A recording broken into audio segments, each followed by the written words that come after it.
Good evening. My name is Ki-sang Lee, the host of the 2020 Seoul Peace Dialogue. The event determines changing risk factors and discusses measures to secure individuals' safety and peace under the theme of peace and human securities.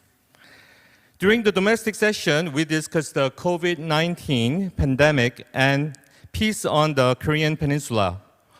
For a global session, we identify a changing security environment and will discuss internationally wide-ranging topics, such as measures on ending conflicts and issues regarding peace settlement on Korean Peninsula, with the theme of peace building and conflict transformation during the COVID-19 and beyond. The session will discuss the following. 1. State of the field. 2. Peace in a time of COVID-19. 3. What is to be done? From the 3 topics mentioned above, we will hear different opinions from different institutes.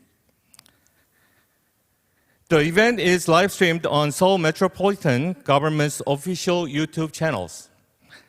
The video will be available on the official YouTube channel and website of the Seoul Peace Dialogue. A text message translation is provided and service is available on the digital devices you have. The event is held indoors right now, so where the strict preventive measures has been practiced.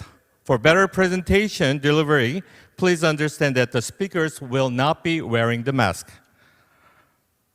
First, let me introduce the participants here at the studio. Wang Jin-seo, President of the Seoul Institute. John Delury, Professor of Yonsei University, Graduate School of International Studies. Jung-in Moon, Chairman of the Inter-Korean Cooperation Committee. He will also be the moderator of today's session. And now, I would like to introduce the participants via video conference. Kevin Clements, Director of Toda Peace Institute. Welcome. Stein Tønnesen, Research Professor of Peace Research Institute, Oslo. Jenny Lilja, Director of Studies, Stockholm International Peace Research Institute. Muthaya Alagapa, Visiting Professor, Asian Europe Institute of University of Malaya. Charles E. Morrison, former President and Adjunct Research Fellow of East-West Center. Richard McGregor, Senior Fellow of Lowy Institute.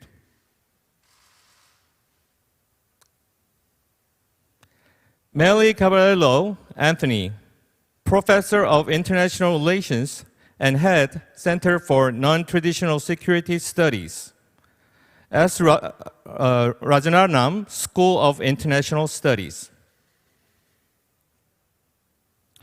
Orville Schell, Arthur Rose Director, Center on U.S.-China Relations on Asian Society.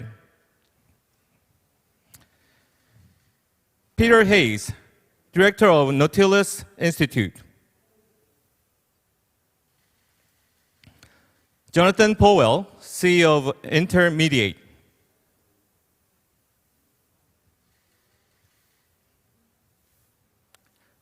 Ki B. Park, Lecturer at Harvard Medical School.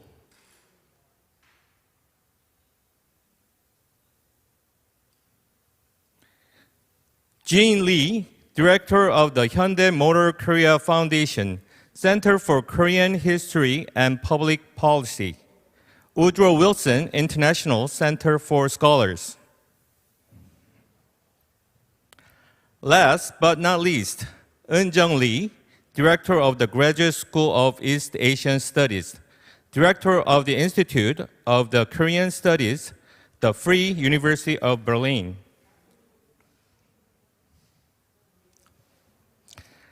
Now, to officially begin the global session, Wang Jin-seo, President of the Seoul Institute, will deliver his welcome speech. Please welcome Wang Jin-seo.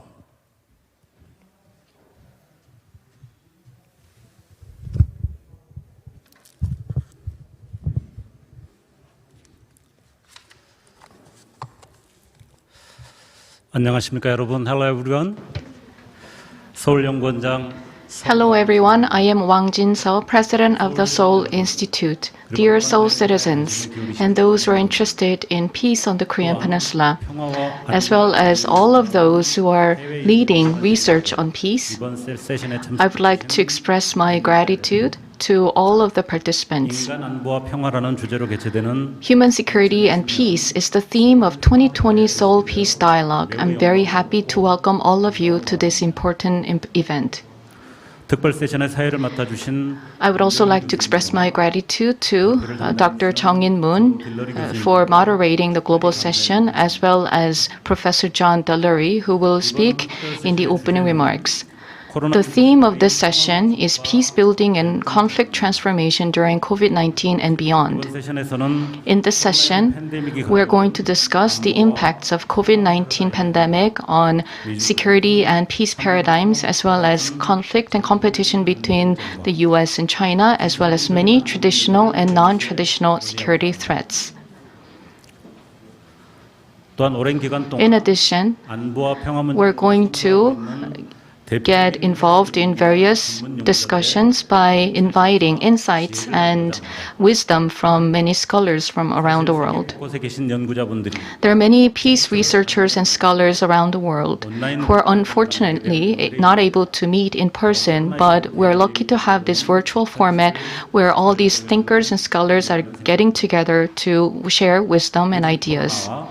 언택트라는 Currently, we are experiencing COVID-19, so the terms such as with corona and the non-contact services represent the changes that we're experiencing these days. Now, with corona is our reality, and in the post-COVID-19 era, we're going to have a very different world that we never had before.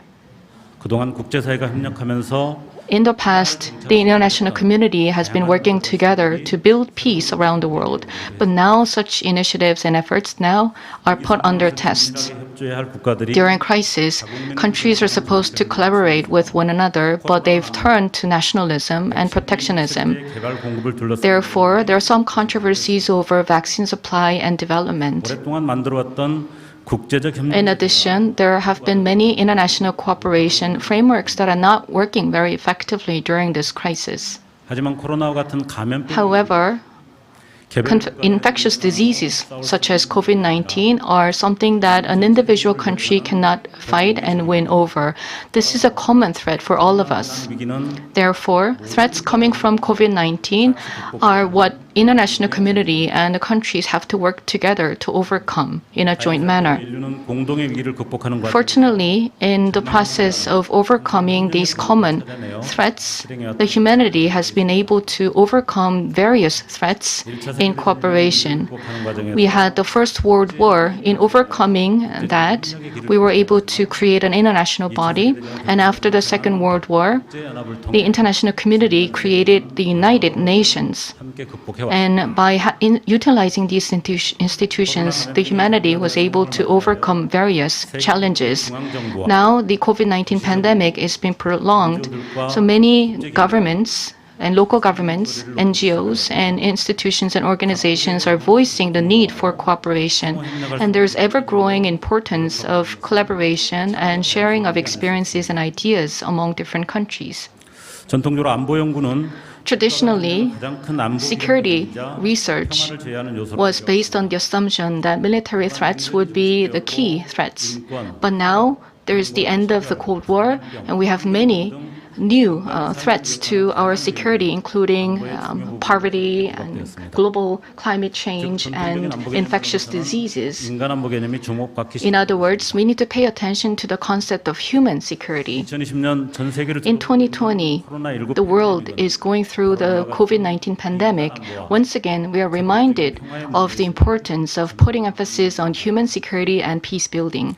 코로나19는 강대국과 The COVID-19 pandemic is impacting not just rich countries, but also poor countries and advanced countries and developing countries.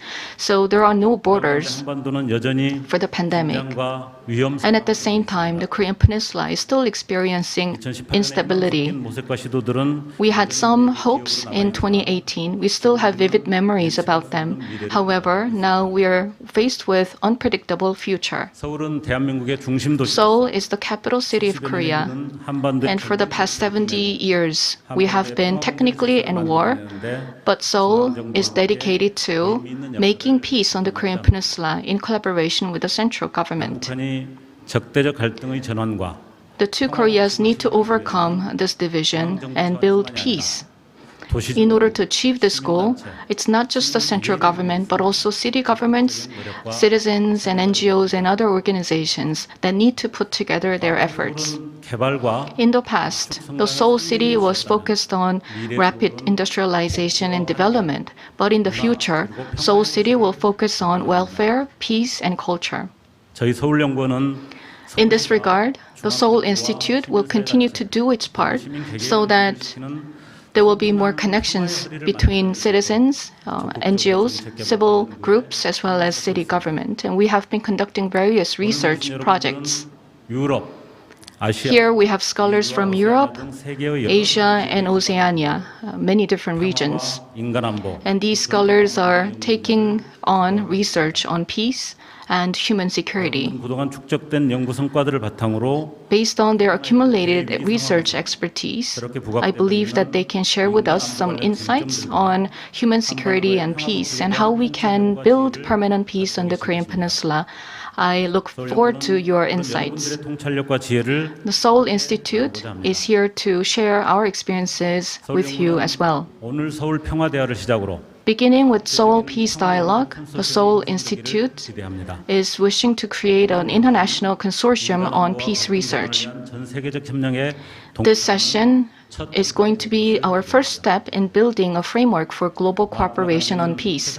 Gandhi said 그렇게 that 하려고 먹을 때 when every one of us in the world are determined for the same objective, we'll be able to achieve peace in the world. Like what Gandhi said, 평화를 만들기로 this session is about all these people who are committed to building peace in the world. And that is why this event has been possible. 서울 시민들만이 아니라 And I also hope that Seoul Peace Dialogue will be an opportunity for not only Seoul citizens, but also citizens around the world 공감대 to share a common understanding about the possibility of building peace 오늘 모인 in the world. 연구기관이 지속적으로 And I also hope that Korean research institutes, as well as global institutes and research think tanks, will continue to collaborate to promote peace in the world. 네, 대단히 감사합니다. Thank you very much. It was welcome speech by President of Seoul Institute, Wang Jin-seok. Next, it is my great honor to introduce to you John Delury, professor of Yonsei University, who will deliver his opening remark. Please welcome Mr. John Delury. Thank you very much. Thank you to President Seoul and the Seoul Institute and to all the people who have worked so hard here at the Seoul City to make this possible. Let me welcome everyone. You have giant faces on the screens here. It's so good to see all of you, and also welcome the audience on YouTube in Seoul and around the world, hopefully including some of my students. As President Seoul said, and as we all know, we're living in a time of great disruption. I think Tibetan Buddhists call this a bardo, an in-between space. So it's maybe no surprise that when I sat down to try to write out these thoughts as an opening for our dialogue, each time I stared at my home computer, I heard the screaming of our children fighting, making it impossible for me to concentrate. That's a familiar sound to any household, and I tried to estimate there's millions or tens or hundreds of millions of us out there locked down with our loved ones in a time when going to school has become logging into school. And I was getting frustrated, and then it occurred to me that my kids shouting might not be a distraction from our project here today, that it in fact might be the essence of what we're doing. So I stopped to listen to them argue. My 9-year-old son was making me an espresso, and our 5-year-old daughter was upset that she couldn't get to make it too. So it was a classic demand to participate. Her brother insisted it was his prerogative. First, he shouted back at her. But as she started to cry, or pretend to cry, his voice softened and he began to reason with her. Now, all this was happening in Korean, so on my part, there was definitely a lot of information loss. I decided to do nothing, to not intervene. And when they eventually emerged from the kitchen with my son with my Nespresso in hand, my daughter was clearly still not happy, but she wasn't crying and she wasn't screaming. And I thought to myself, is this peace?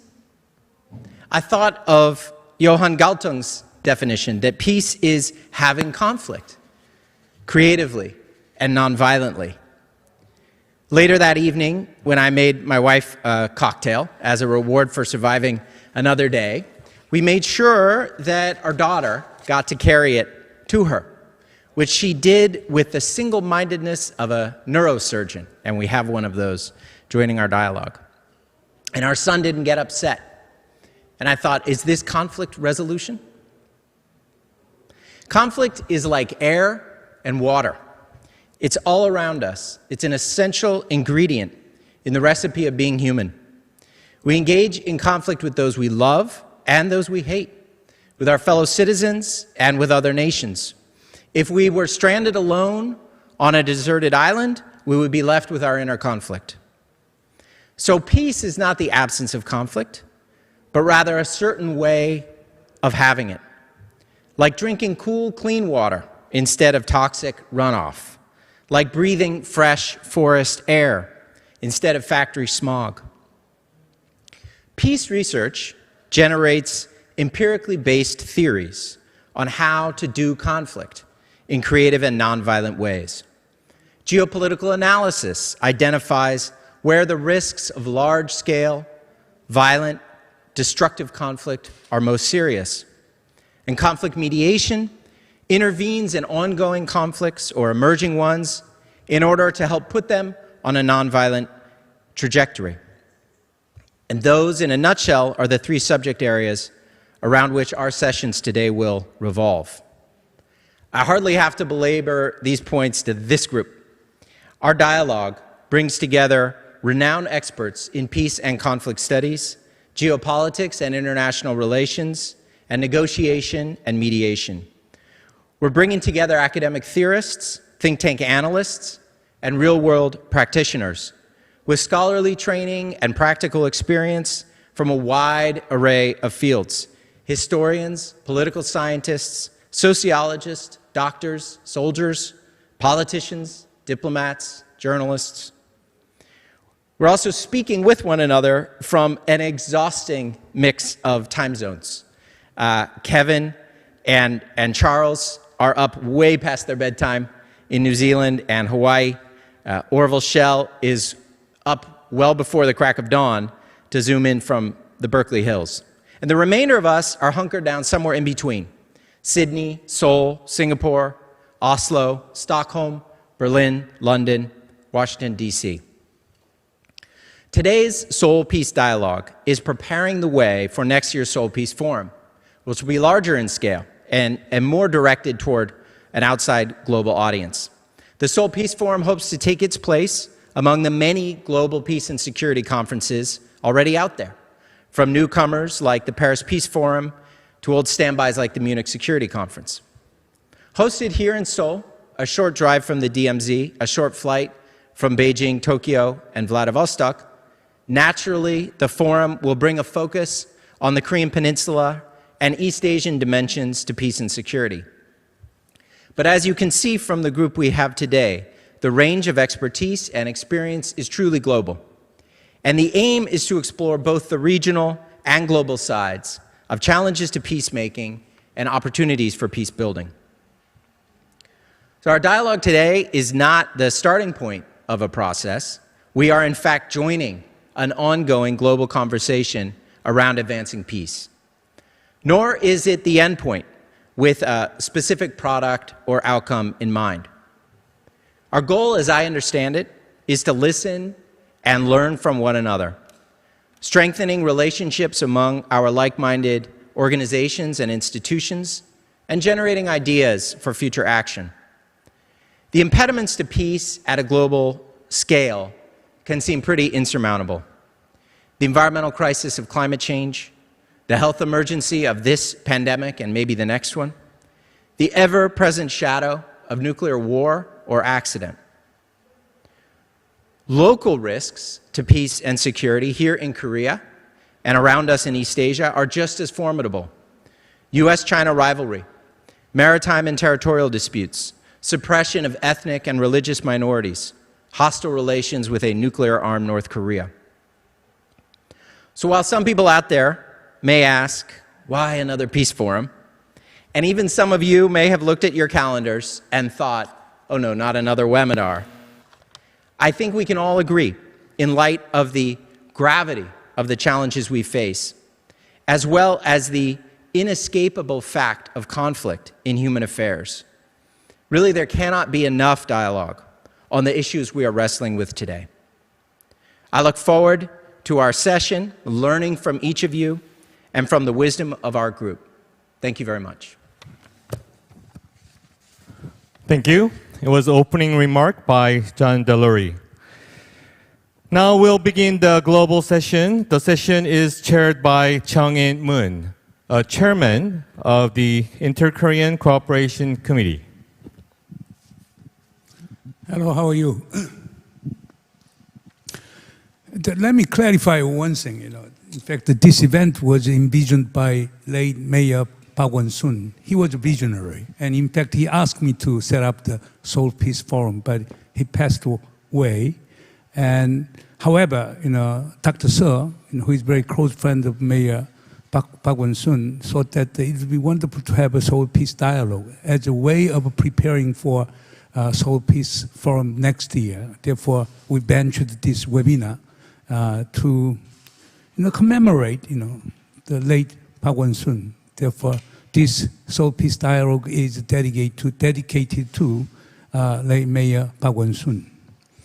And also, since moderator introduced you, but I have to skip it. But I think the audience, we have a lot of Seoul citizens are now watching this YouTube. Therefore, let me introduce some of you, each one of you, very briefly. Kevin Clement, he lives in New Zealand, but he's one of the leading peace scholar in the world. He's a retired professor, but he never retires.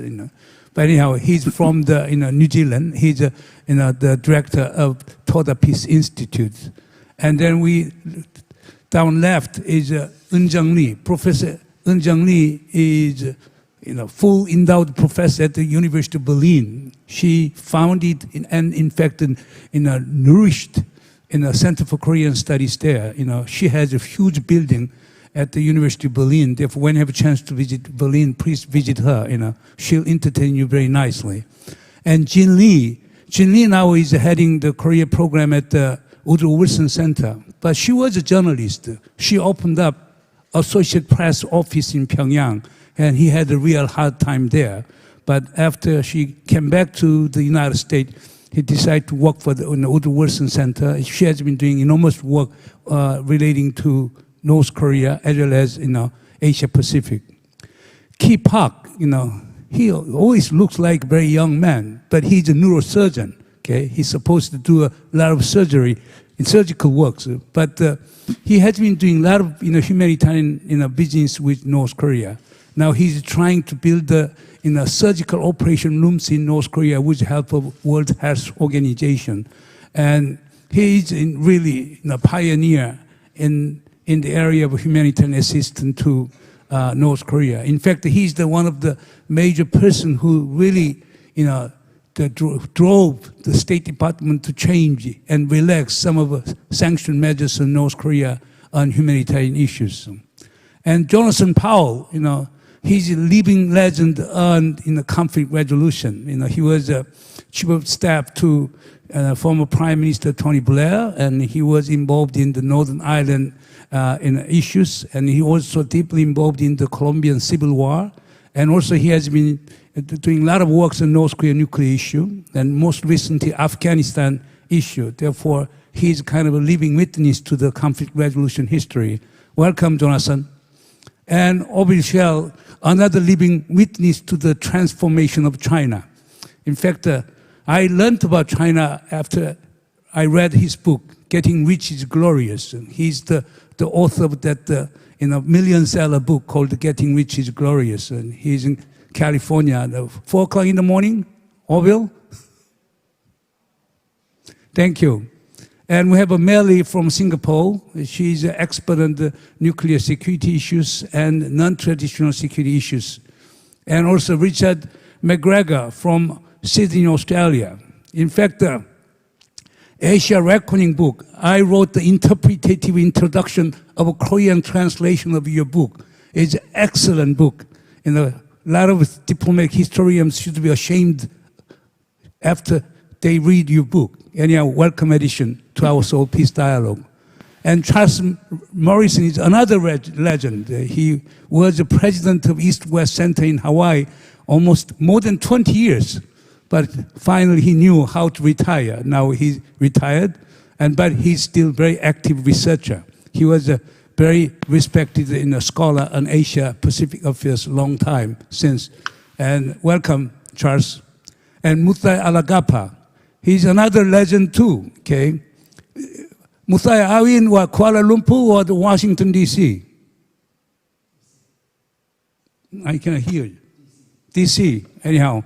He always commute between Kuala Lumpur and Washington, but he was the director of the East-West Center in Washington office, and he, published the seminal books on Asian security and nuclear issues in Asia. Again, welcome. Jenny from SIPRI, Stockholm Peace Institute. Welcome. And my old friend Stein Tennyson, he was the director of a PRIOP, Oslo Peace Research Institute, 10 years. But he hasn't retired. It's very strange. What is your retirement age in Norway?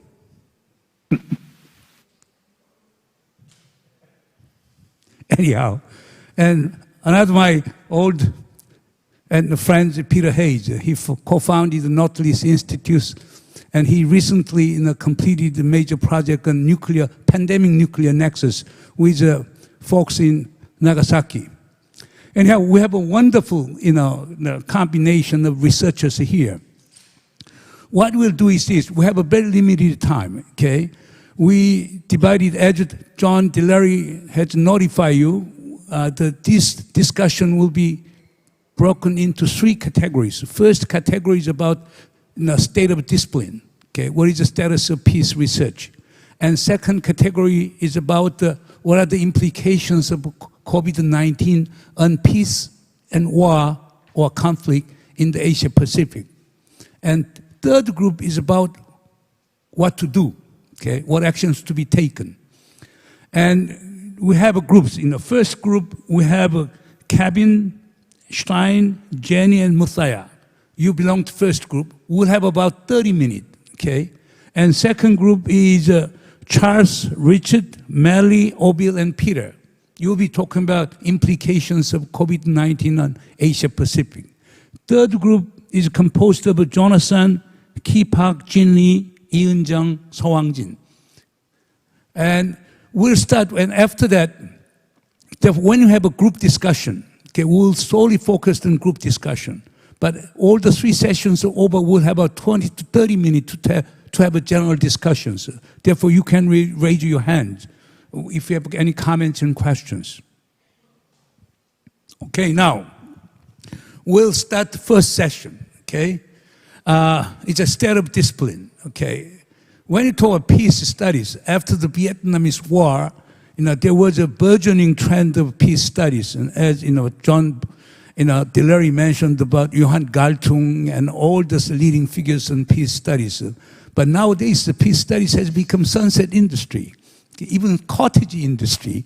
Okay, why is that? Maybe Kevin, Toda Institute has been doing a lot of research on recent trend of peace studies. Would you start with what you're doing at the Toda Peace Institute? Sure. Thank you, Dr. Sal. Thank you, Chung-In, and thank you all for inviting me to this webinar. It's my pleasure to be here. I'm hearing a lot of echo. Is that all right?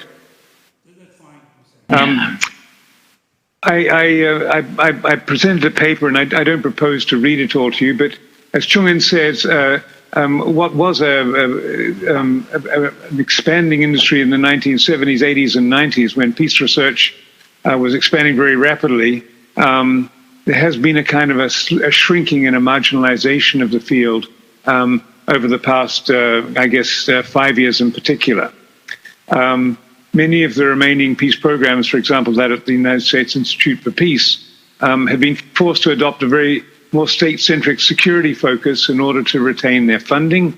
And so that raises an important question about whether peace research, both in terms of research and practice, still has a distinct identity and can regain the influence it had in the 80s and 90s, when it really did have a very profound influence all around the world on conflict prevention, on conflict transformation, development and peacebuilding, and cooperative security. And there's no doubt that from when the founding fathers like Galtung and the Boldings and others founded peace research, we've had to confront some extraordinarily major challenges which have been mentioned by John and others. These include climate change, populism and nationalism, 21st century authoritarianism, the negative role of social media, national and global inequality, increasing political division and polarization, subversion of multilateral and regional organizations, the undermining of hard-won agreements on arms control and disarmament, and on top of it all, how do we deal with COVID-19 as a major global challenge? All of our theories suggest that should be a superordinate challenge which should provoke high levels of cooperation and collaboration. But it's not at all clear at the moment that this is what's happening. And indeed, as I think John mentioned, it's highly possible that there'll be a nationalist scramble for scarce vaccine resources, and the wealthy may end up benefiting from those, and the unwealthy in Africa, Asia, and Latin America, and so forth may not. So the big question is whether peace research still has a role in the face of all of these different dilemmas, and what is it? Has peace research become too close to policymakers and losing its critical and normative edge? Is it too wedded to a theory of change which is based on influencing top-down decision makers, rather than kind of doing a much deeper sort of contextual approach and looking at what we might call local level, bottom-up strategies for peace? Is the field to be conceived as research for peace or research about peace? And I think this is a very interesting distinction. If it's the latter, about peace, is the conceptualization of peace encapsulated in the idea of positive peace still persuasive? And is there any agreement on what we all mean by peace, and how do we understand it? It's clear that it's always been a normative discipline. We don't want to just understand the world, but we do want to change it in a positive direction. And we have a range of values that we're seeking to represent in this field, such as nonviolence, respect for others, a general orientation towards pacifist solutions where possible, harmonious relationships, doing no harm, humanitarianism, human dignity, peace, justice, compassion, local ownership, etc., etc. And they have, I think, been the guiding principles for our field, and they underline the fact that we're essentially a norm-driven discipline. However, I think there's also widespread recognition that this discipline's got to be based on high research standards, sound methods, transparency, publicly available evidence, and commitment to putting our insight and wisdom into the public domain. There's I think, a general agreement about the importance of positive peace, and there's a whole set of efforts to try and measure these with the kind of peace continuum, the Quality Peace Project, the Many Pieces Project, Positive Peace Index, and the Inclusive Peace Projects. So I think we're beginning to really grapple with that kind of whole question of what peace means for the 21st century. But we have to work very hard to make sure that we're not captured by a kind of an old IR, hard-headed realist position. And that's why human security, as has been mentioned already, I think provides a framework that can help us bring together peace studies with this emphasis on human needs and critical security studies, and accompanied with a sort of a much broader conception of cooperative security and indeed common security of the kind that we worked very hard on in the 1980s, which also seems to have lost track of. And in all of this, we've really got to figure out ways in which we combine our research with solid practice and with solid policy advice and with strong collaboration with civil society actors. So the world of 2020, as has been noticed, is utterly chaotic. The pandemic's focused inadequacies of the global system. It's created a permissive environment for autocratic nationalism. Military expenditure is rising. There are deep conflicts over big power transitions, especially in Northeast Asia. And looming over everything are existential challenges from environmental degradation and climate change.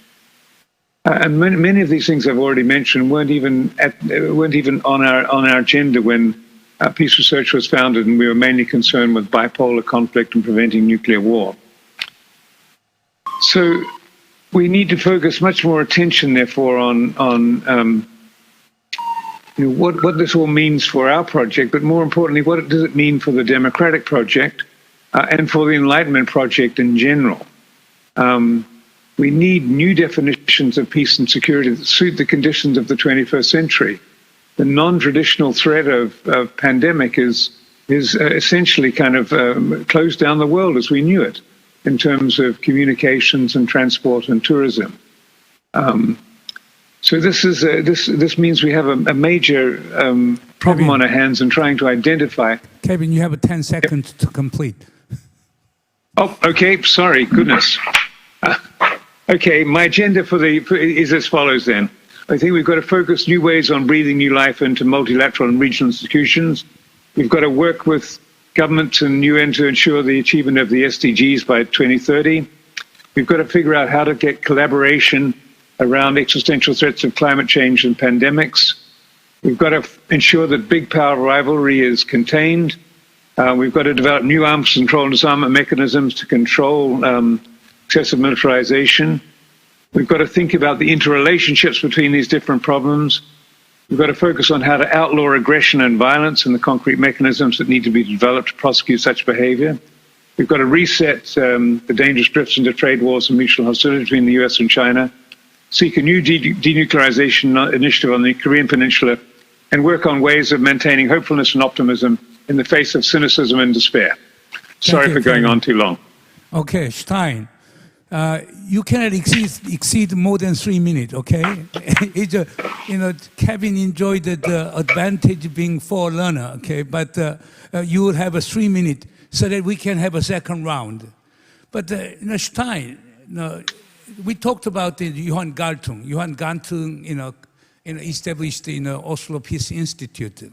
But there is some kind of criticism of PRIO, because now Johan Galtung's approach has been very much normative, but Oslo Peace Institute has become too scholarly, too empirical, too objective, and Oslo Peace Institute is not interested in real actions. Nobel Peace Institute handled that issue. Is that true? And you served as the director of PRIO for 10 years. How would you see the current status of your peace research at the PRIO, and what is the future direction? Within 3 minutes. Sorry. I'm very proud of what PRIO is doing. It's true that Johan Galtung, as our founder, has criticized us. He just turned 90 on United Nations Day in October. And our veteran researcher at PRIO, Nils Petter Gleditsch, wrote an article about him, which will be the final chapter in a book I'm editing about lives in peace research, where we have interviewed people at PRIO from over the years. But I think that the academic quality that we hold at PRIO at the moment is not a weakness but a strength, and it does not preclude our normative approach to peace, where we try to come up also with policy proposals. What I would like to do now in the remaining 2 minutes is to propose some implications for peace research from the pandemic.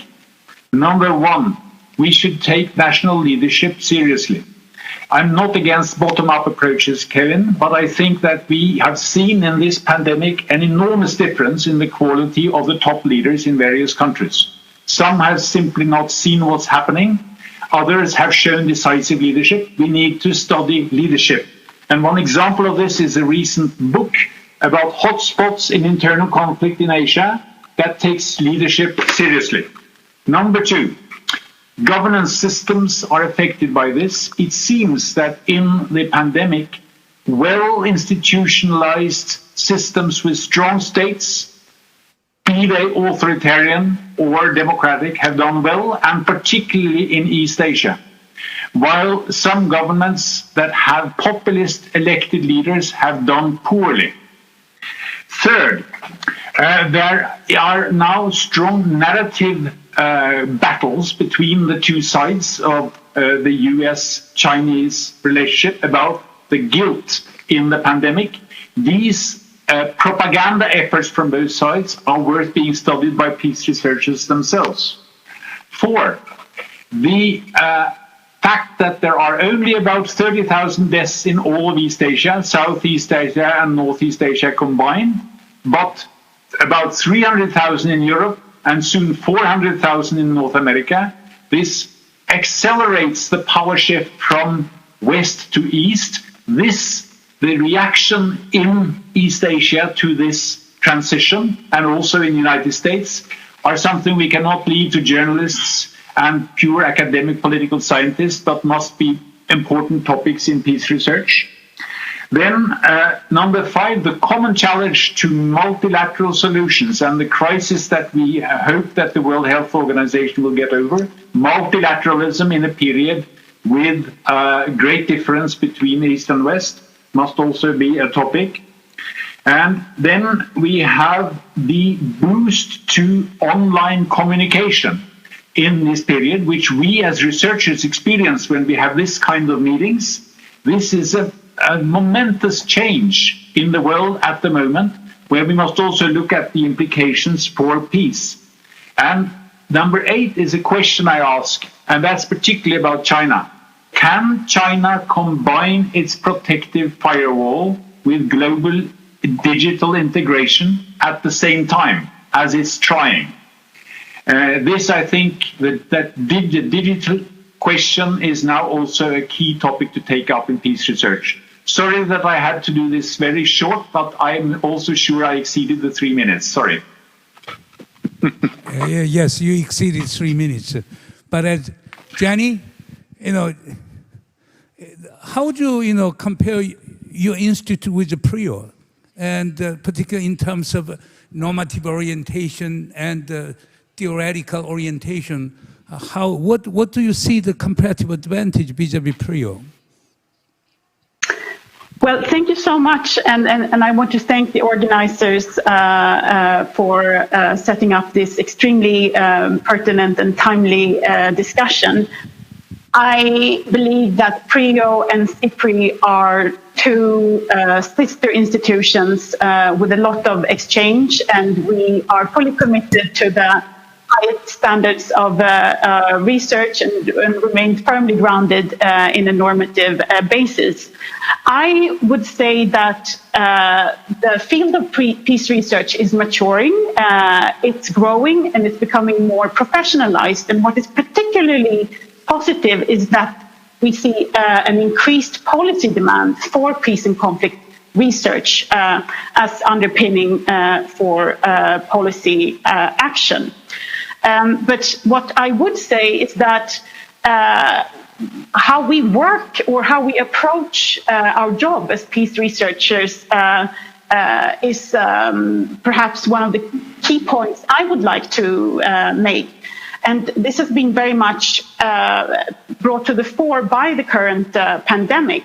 So we basically have to think about how we organize ourselves internally and how we can adapt to changing realities, and most importantly also to the salience of research partners that we need to collaborate with in order to get our job done. So it's about working through others and finding complementary ways of accessing respondents, or of being able to carry out surveys or questionnaires, including with populations who find themselves in the most vulnerable and conflict-exposed settings.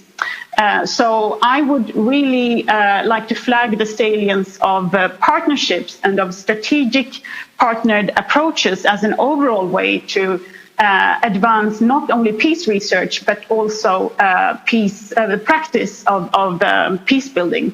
And I can give examples to that effect, but I am not sure whether I have reached my 3-minute time limit by now.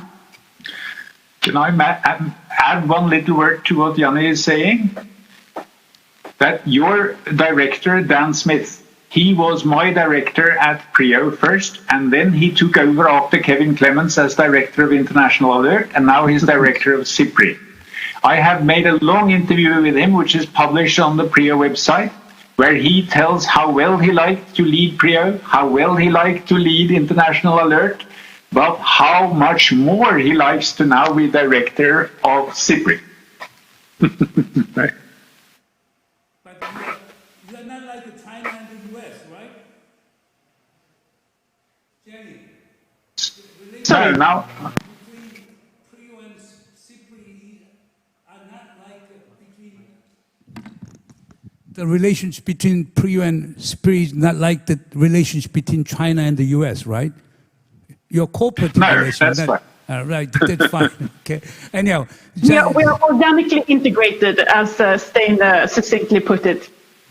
anyhow, and I think they work very closely. Dan Smith used to be the head of PRIO, then moved to the SPRI. Therefore, there are personal exchanges and institutional cooperations too. But anyhow, Jenny, thank you very much for summing up to your point in less than 3 minutes. Now, Muthaya, can you give us, your view of all this study, state of discipline on peace studies in Asia Pacific, since you have been dealing with that issue, not only peace but also security? Thank you, Changin. I would say that I don't come to this from peace studies angle. I'm really a security person, and I look at peace in the context of security. And so, to me, I think the peace studies is kind of washed away now.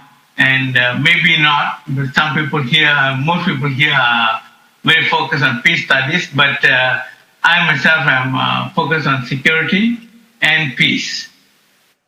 I think peace studies is becoming more part of IR now, rather than a separate. And so I think the institutes that are devoted to peace are no longer relevant, I think. This may be a controversial argument, but I think it is something that I feel very strongly about. And second is, I think we need to address, I didn't know this conference is going to be devoted to coronavirus and its impact alone. I think we can deal with corona, but my view is that the other conflicts will continue. And the traditional security, what we call traditional security conflicts, will continue even after corona, after the vaccine is administered. And I think it's important to focus on those. And I think the part of the problem is the vocabulary. My paper, in fact, suggests changing discourse on vocabulary of peace research, I think. One is understanding the conflicts, internal and international. I think the combination between nation-state and nation-state is very important. Likewise, I think between negative peace and positive peace is also very important. And we need to move forward on both those ideas. And I think right now what I'm suggesting might seem very implausible, but then slavery and anti-slavery, the norms, international norms, how did they come about? That kind of research is necessary, and I think we've got to popularize new ideas about nation-state and nation-state, as well as negative peace and positive peace. And that's really, my take on this issue, I think. And nation-state, as you can see that there are two ways to approach nation-state. And the nation is an ethnic nation or a civic nation, but prioritizing citizenship over ethnicity is very, very important. But Kevin, do you agree with Muthaiya's argument? Because the study of peace. Well, that's one of the big challenges, I think, that I mentioned at the beginning, which is that peace and conflict studies to some extent is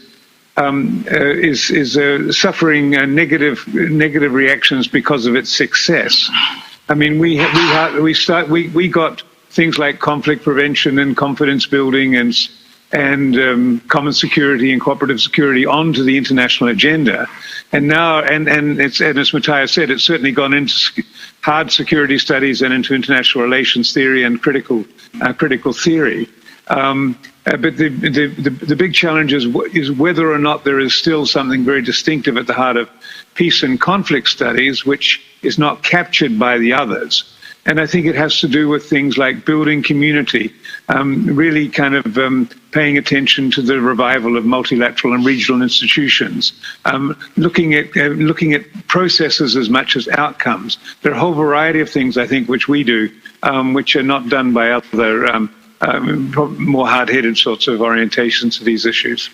Stein, what is your what is your take between all this, Muthaiya, the realist, and Kevin Clements at the ideal or liberal? What is your stance on that one?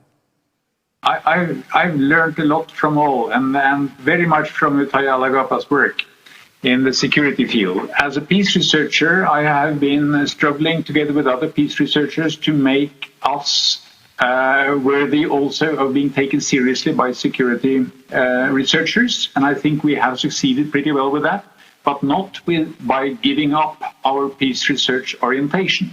But for some strange reason, peace research strikes a chord in some countries. I think definitely in South Korea. South Korea is the country I think that I had most contact with outside Scandinavia when I was PRIO director. And my big hope now is that peace research will also be taken up by more university students and professors in China, because that's so important for the future. In Europe, it's strong. In Germany, Scandinavia, Britain, hardly taken up at all in France. And in India, it's pretty strong as well. But there are other countries in Asia, like I think Malaysia, where I have not met one single person defining him or herself as a peace researcher. I have one little thing to make where I disagree with Johan Galtung, and this is on the terminology positive, negative peace.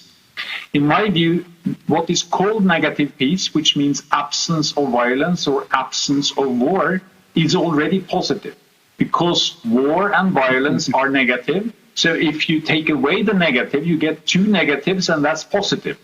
So positive peace is already absence of violence.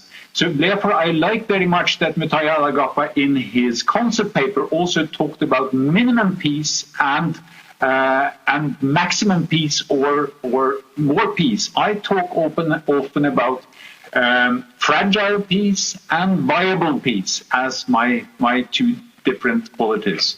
I think Johan Galtung has had an unfortunate success with that dichotomy, negative, positive peace.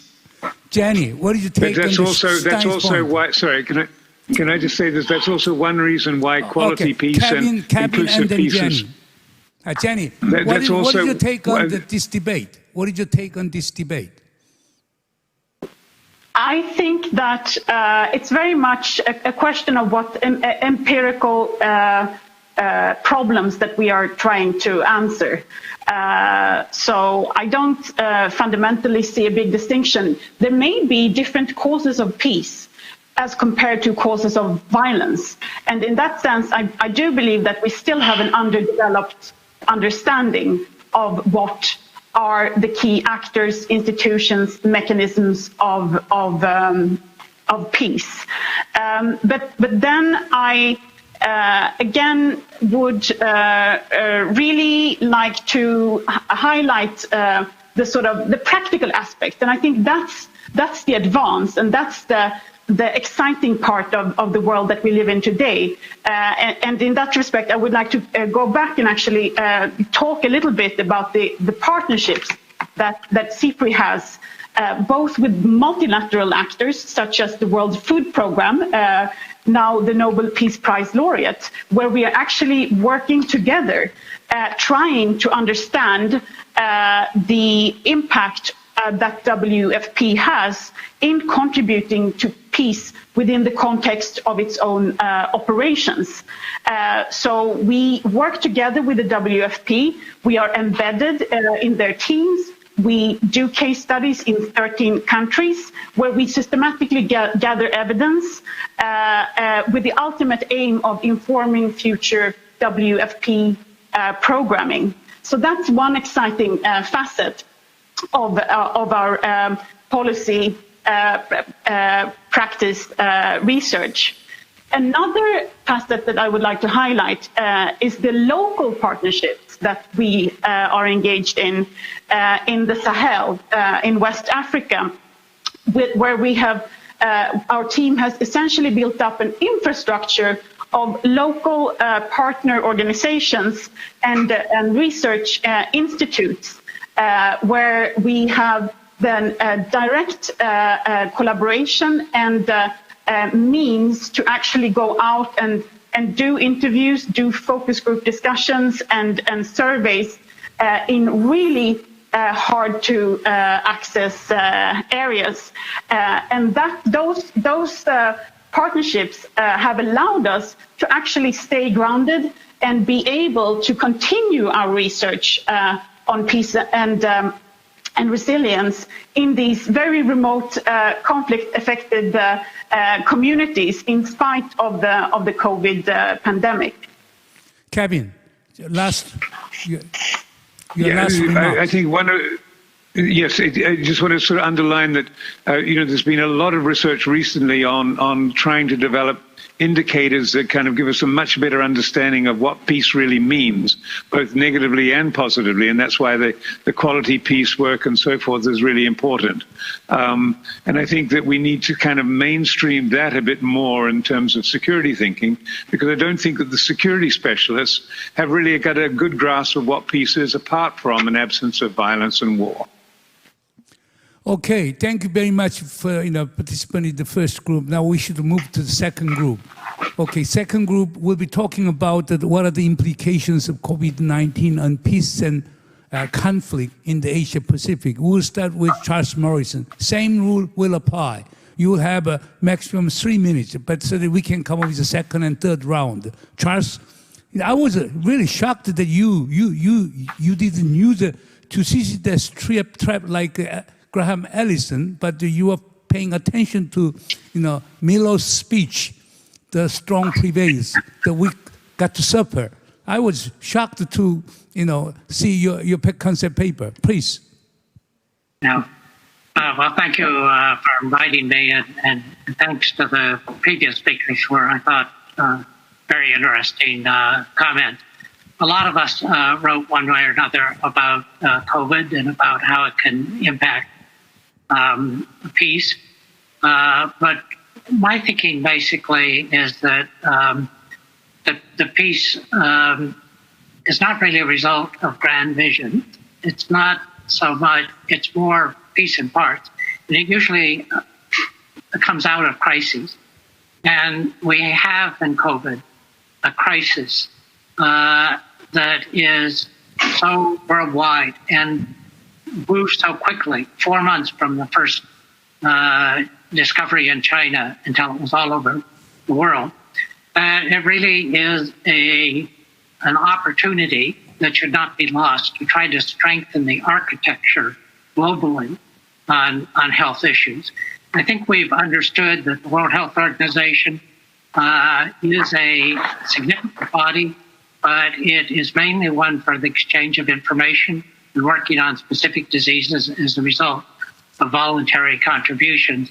And so we need some way, I think, to ensure that we can identify diseases, and that countries have obligations, much more strict obligations, to allow teams to come in and investigate. I think also there's clearly, as already has been mentioned, a problem on the vaccine side. If we have, and the news is encouraging, how is it going to be distributed and shared? And also we had a serious problem on medical equipment, on things like masks. Immediately, countries, for very understandable reasons, put export constraints. Other countries suffered from that. And then when those restraints went off, all of a sudden there were poor quality. So that's really a World Trade Organization problem. It's one of standards and of exchange of goods at a time of crisis. We put a lot of effort in the World Trade Organization on environmental goods and services. We haven't so much on health goods and services. So let me just start with that, Chung In, and we'll move on. Okay, now, Richard, since you have been focusing on, really China, Japan, and the United States, and how do you see the situation? Do you think that the really new Cold War was triggered by the rise of the coronavirus? Oh, sorry, I'm confused. I'm the multiple. I did hear you. I did hear the question. So that's fine. Can you hear me? Yes, please go ahead. Yeah, thank you. Yes, I have been focusing on, as you talked about, these traditional security issues, but hearing this conversation, I'll switch slightly and then come back to that. I think we're, as we all know, in the Asia-Pacific or Indo-Pacific, we're going through a fundamental turning point in the post-war era. The way that the region has been run since the 1950s is obviously over, or in the process of being over. I think COVID-19 has been particularly interesting because we've got non-traditional security issues accelerating traditional security problems. Let me first of all talk about some of the themes of non-traditional security issues. As Stein mentioned, state capacity. That's the core to Chinese strength, whereas state capacity in the US has been allowed to wither in many different ways in recent years. That doesn't mean there's a particular single East Asian model. Just look at Taiwan and China, which have handled it very differently in their own ways through very different political systems. State capacity feeds into other issues, vaccines, public health systems, which have been tested in many countries. It's accelerated also the big meta trend in economic growth. China, as coming out of COVID-19 quite quickly, will now probably overtake the US as the world's largest economy 1 or 2 or 3 years earlier than predicted. That has profound implications for traditional security issues. Protectionism, which has already been accentuated during Donald Trump's administration, I think as the trend towards protectionism has been strengthened, PPEs, pharmaceuticals and the like. And I think don't underestimate confidence. Chinese confidence in their own system, declining US confidence in the US system. So all of those issues, I think, have fed into the broader and accelerated the broader traditional security problems that we're having in Asia. And really there's nothing to sort of offset that. All the traditional, all the sort of talk shops, if you like, the Quad, BRI, East Asia Summit, ASEAN +3, ASEAN +6, APEC, and the like. None of them have a singularly cooperative mindset which can bring the US and China together and thus help offset the more dangerous trends. Just briefly to finish, because I don't want to go over my 3 minutes. The main, I think we were asked to sort of make suggestions. Don't make every issue a binary decision about taking sides. That's inevitable in some cases. It doesn't have to be with everything. Grab chances for cooperation. Pandemic is a perfect opportunity for that, and obviously it hasn't been taken. And try to build genuine regional forums to offset what you talked about there, about the sort of us, to quote Henry Kissinger, being in the foothills of a new Cold War.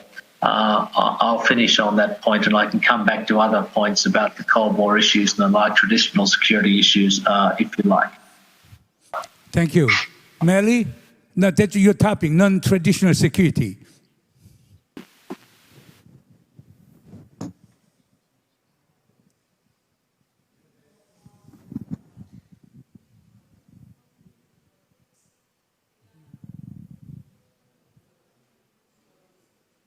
Melly, can you hear me?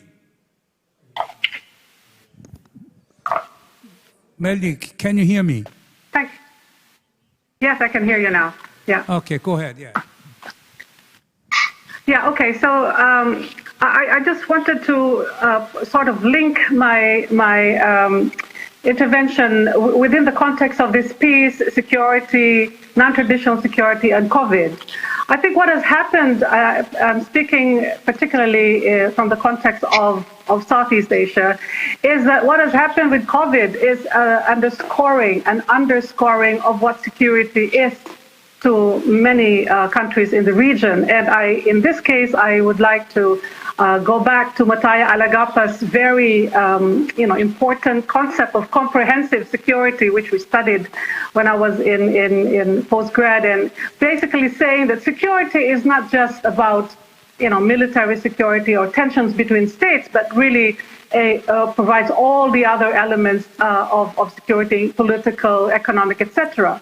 But what has happened in light of a fast, interconnected global environment is that security is no longer just about state issues, but really about human security issues when, if it is not attended to, becomes a major security issue, in fact, can also aggravate interstate rivalry. So COVID is a very good example. In the context of East Asia, or South, the ASEAN +3, this is not the first time that we have experienced a pandemic. Right? We had SARS in 2003, H1N1, and of course the others in Korea, MERS, and all that.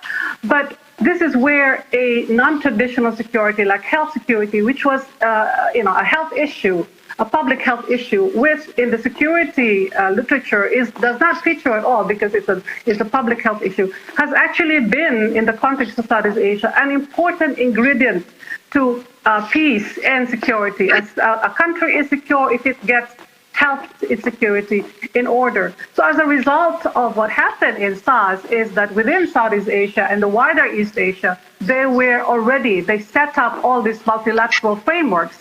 So you had, a long listing of health mechanisms, right, within the ASEAN and the ASEAN +3, and this explains also largely the ability of countries in East Asia to actually be prepared when COVID-19 basically broke out. And this is where all the mechanisms of cooperative security, if you like, or multilateral security cooperation came in.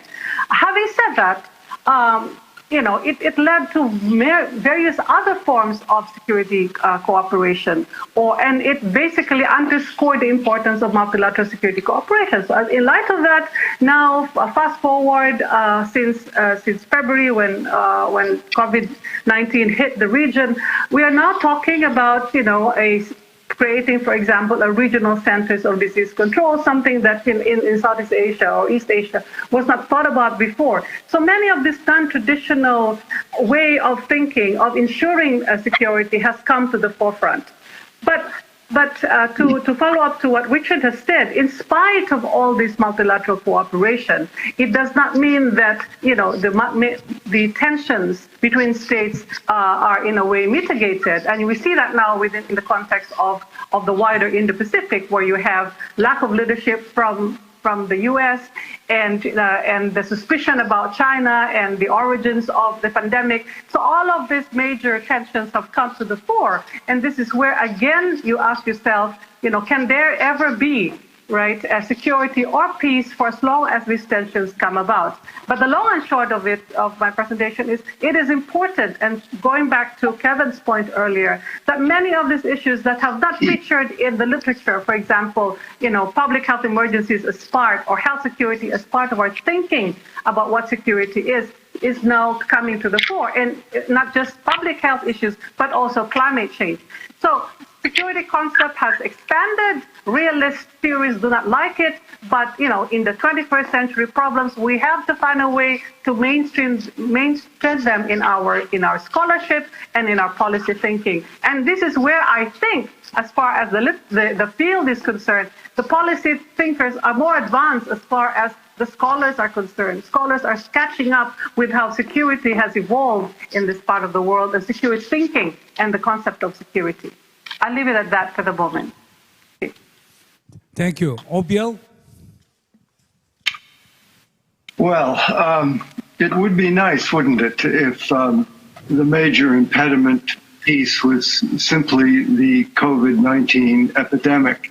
Indeed, one might have imagined that since that epidemic was a common interest and a global threat, it would have catalyzed a more peaceful, more concerted effort. But alas, it has not. And I think, of course, for those of us who are not in peace studies, but who simply worry about the state of the world and look around to see where the major tension points are, as Richard suggested, you cannot avoid the U.S. and China. And I think here, if we expect to have a peaceful world, we are going to have some sort of a resolution to that tension. But it isn't simply a tension now between the U.S. and China. It is really a tension between China and a whole host of other countries that have very different kinds of governments and value systems. And I think this really lies at the heart. This is the radioactive core of why we don't have a very tension-free and potentially very fraught world. Now, I think just to finish one thought up, I think that there's no prospect of resolving this issue or bringing about any sort of a peaceful resolution with China unless China can sort of step over its narrative of victimization and allow itself greater flexibility, greater diplomatic ability to give and take, because there is no way to resolve issues unless people compromise. And this is precisely what it has the most difficult problem doing right now, because it identifies any kind of compromise or yielding or concessions with weakness. So how do we snip through that sort of embattlement which prevents us from having any kind of a discussion where kind that Nixon and Kissinger had, let's say, in '72, where we could reset the terms of the game. I hear the United States hasn't done very well lately either. I'm not sure that Biden's going to have a much easier time because of the nature of the Xi Jinping government. So I think that if you are concerned about peace, you have to look at the two major sort of players on the stage who are preventing peace. And, of course, Russia's off on the side. But I think the real threat is China, because it's a country that actually works, and it's powerful, and it's rich. And so this, for me, is really where the question of any sort of a more peaceful and less fraught world devolves on the question of what are we going to do? How are we going to reconcile with the system in the People's Republic of China that is utterly and completely antithetical to liberal democratic forms of government, as clumsy, as chaotic, and as ineffective as they sometimes are? Peter Hayes, do you agree with Orville's observation? Without handling China-U.S. problem, there might not be a peace in Asia-Pacific.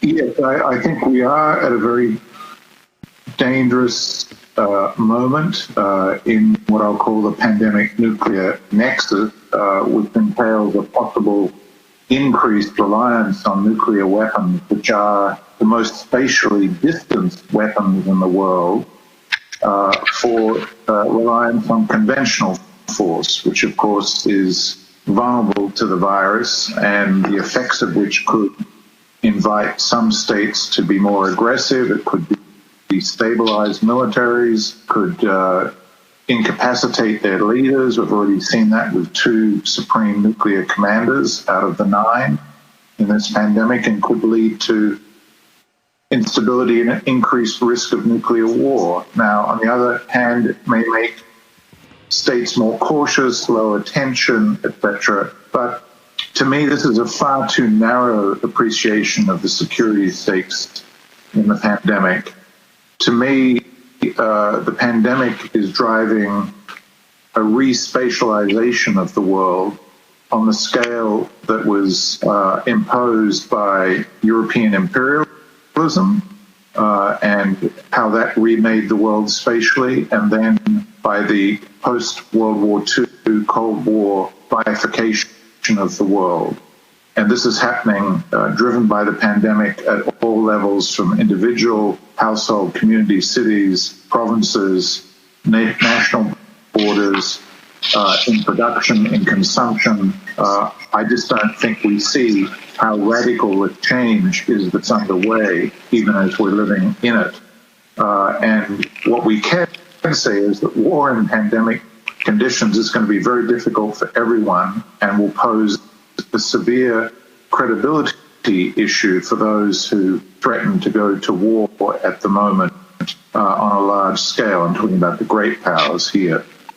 Now, if we flip it from how COVID creates insecurity to how COVID could drive a peacemaking and conflict resolution agenda, then I think we're obliged to admit at the outset that an enormous amount really rests on U.S.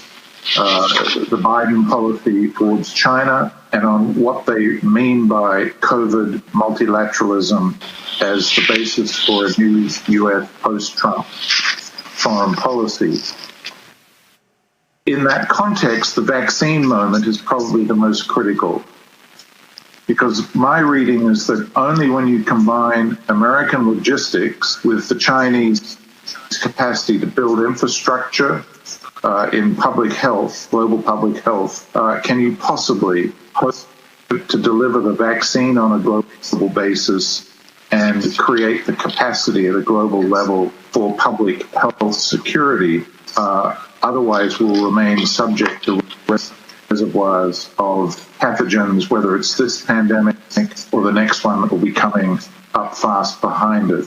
So that, to me, is the most critical moment, but that's quickly followed by what would be a regional economic recovery and post-COVID reconstruction framework for dealing with the impacts on the economy of the pandemic. And to me, it's not clear that RCEP is the framework, and if not, what? The only other comment I just want to make, listening to our peace researcher colleagues, is that I do worry how we're all relying on our existing social capital, the trust that we have in our existing social networks that has come from working shoulder to shoulder, face to face over so many years, especially when we're dealing across borders with enemy states where people have taken great risks to get to know each other in the past Korea and to some extent China. And I'm really not sure relying just on distanced contact and virtual interaction for many years. We can do it now because we're running down our social capital, but it's going to be tough to do that without meeting if the pandemics just keep on coming. I'll stop there. Richard, do you agree with Obil that China should take more drastic measures to change itself in order to have a better relations with the United States? And also, is there any possibility the President-elect Joe Biden would come up with a much more selective engagement with China, particularly in the areas of pandemic, weapons of mass destruction, climate change, and etc.? And that kind of new relationship would help improving relationship between Beijing and Washington? Well, there's certainly room for the Biden administration to have selective cooperation, but I would hope that selective cooperation then isn't conditioned on all manner of other issues, as perhaps it was in the Obama administration.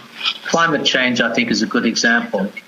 China, as China has shown, has ample incentive itself to work on climate change with or without cooperation from the United States. Obviously, it's much better if the two do cooperate.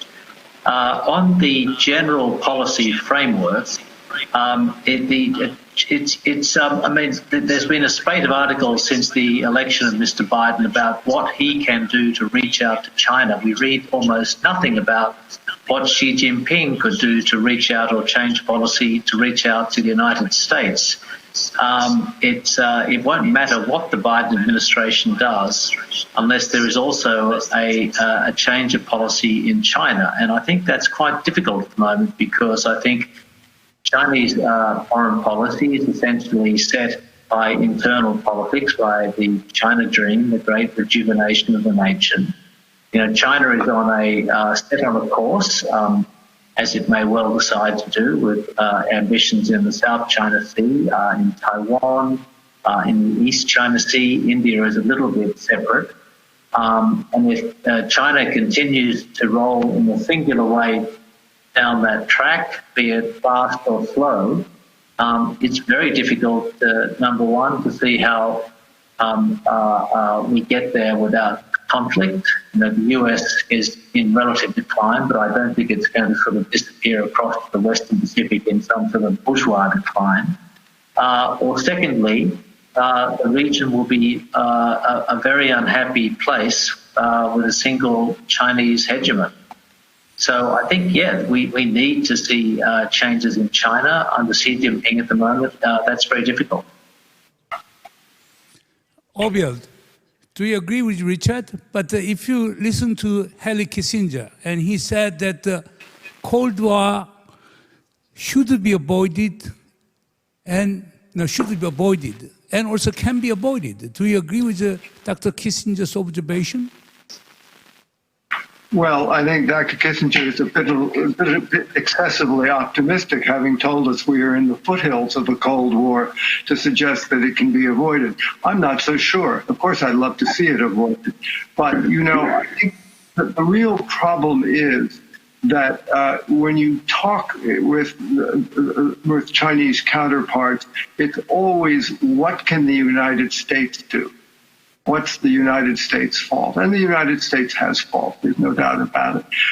You get utter silence when you ask, where has China been wrong? Where has China been excessive? Where might China make some amendments to its policy?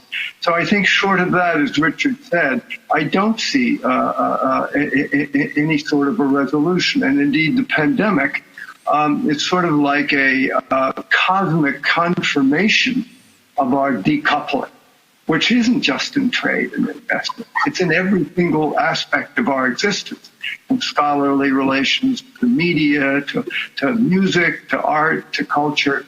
And this is creating an incomparable loss, because this musculature is dwindling between China and countries like Australia, countries all around the world.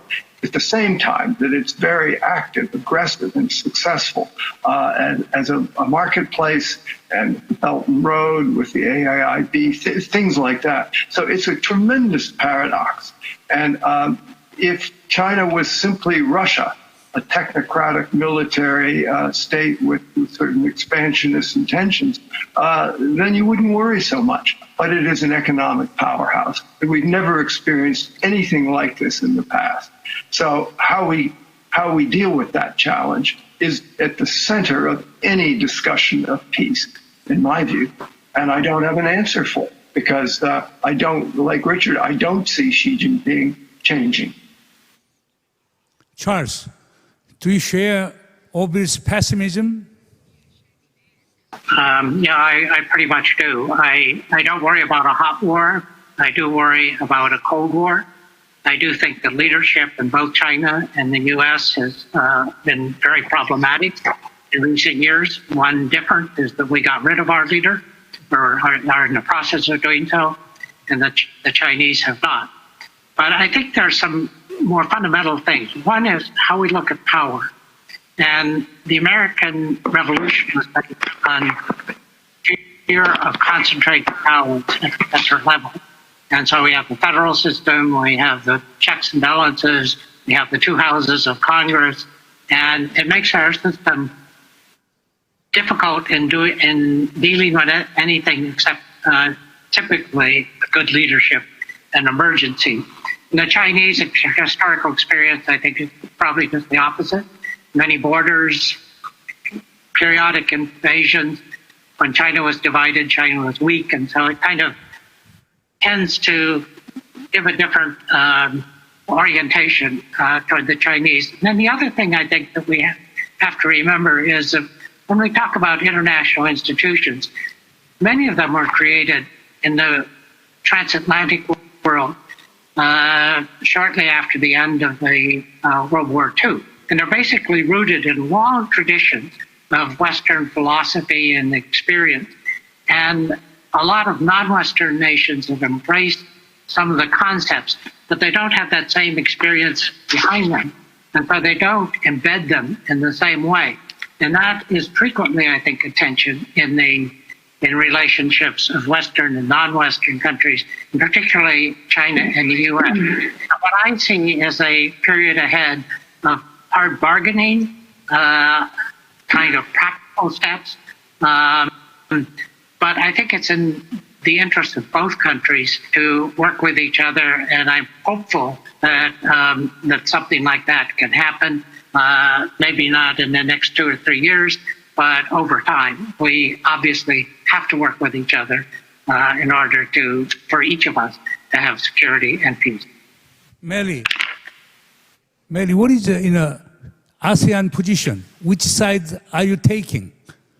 Are you trying to balance between the two, or? But I heard the rumor that ASEAN is taking side with the United States, turning against China. Is it true? Well, the official answer that you would get from diplomats is that we never choose between U.S. and China.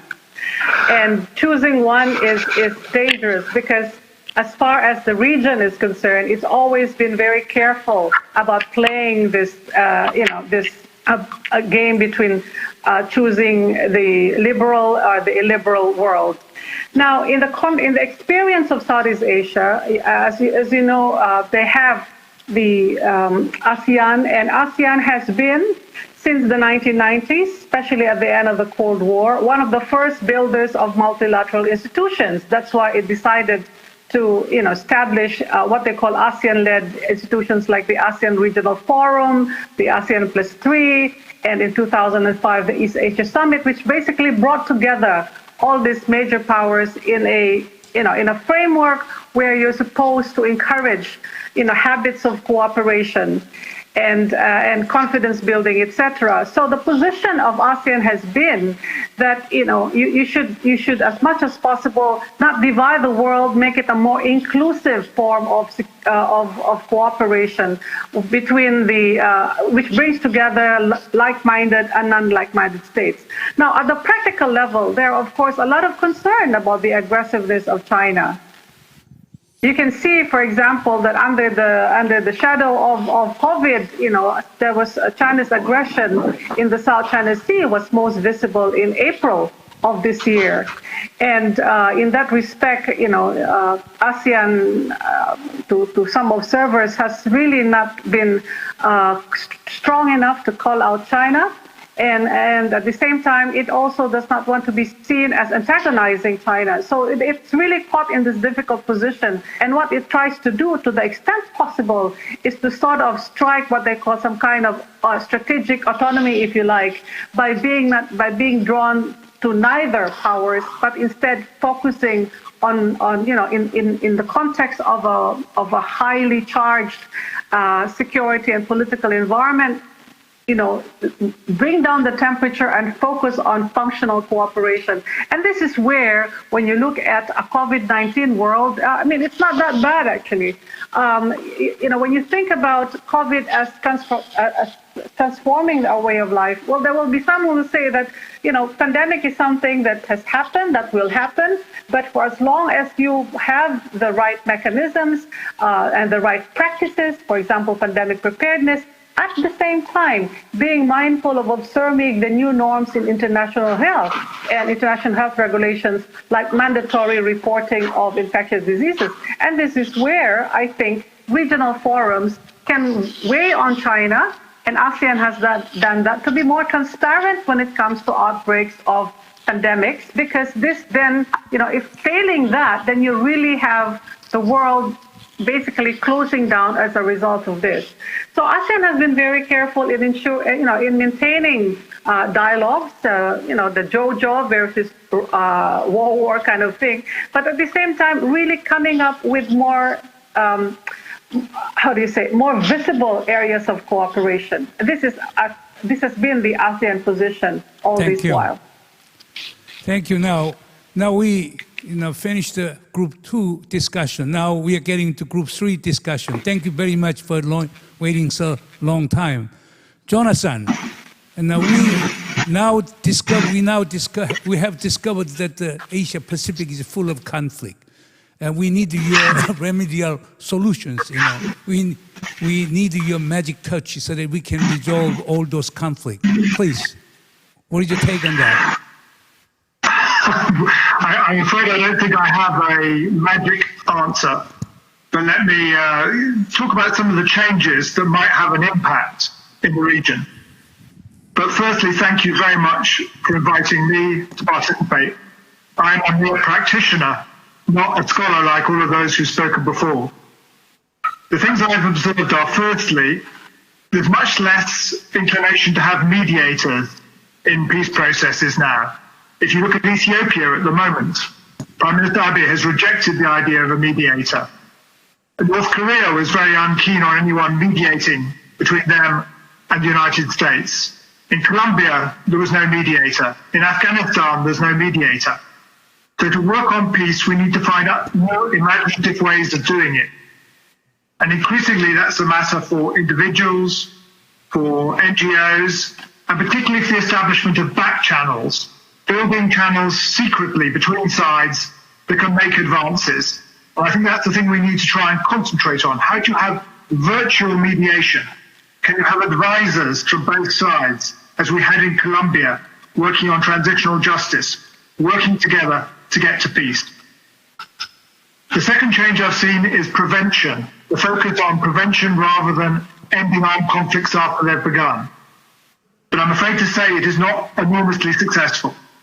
Again, if we look at Ethiopia, many people have called for progress on talks, but instead we're plunged into a hot war. In Venezuela, people have been trying to work to prevent an armed conflict, and so far there hasn't been an armed conflict, but there is a real conflict in which people are suffering, and prevention, which the EU in particular is focusing on, has not necessarily succeeded. The third thing I observed is the withdrawal of the United States, pulling back under President Trump. So in Syria or in Libya, there is no US role. And without that US role, other players come in, like Turkey and Russia, to try and solve them. Of course, that may change with President Biden coming in. Fourthly, the role of China. You've been talking about the tension, obviously, between China and the United States. But one unremarked on thing is the way that China itself has tried to play a role as mediator in Afghanistan and in Burma and elsewhere. It has generally done so in a rather cat-handed and unfortunate way, but it's interesting it's trying to move into this field of mediation itself. And I think all of this applies to your own conflict, and I'm glad we're doing this in Seoul virtually, because it seems to me that is a real focus of peace. And I think in terms of North Korea, the things that I've talked about will have an impact. A new President Biden will have a different approach from President Trump. He may well not be so committed to all in one go as President Trump was for solving North Korea, but more willing to look at doing it step by step. We need to look at back channels because of the North Korean reluctance to engage. How do we actually get engagement between the United States and North Korea? And I think we have to look at China too, because if a Biden administration is trying a slightly new approach to China, they can't avoid talking about North Korea. That will not solve North Korea, but it will give us a new way of trying to deal with it. And lastly, in my 3 minutes, I just want to say one thing I've learned from 20-odd years now of working on conflicts is that just because you don't succeed the first time does not mean you won't succeed if you keep trying. In Northern Ireland, we had 4 attempts at peace, and it was only the last one that succeeded. Likewise in Colombia, likewise in Mozambique. And I strongly believe that in North Korea, if President Moon keeps applying himself, if a new US administration applies itself, there is the possibility of getting to a peaceful solution, however depressed we may be about progress so far. Thank you. Thank you.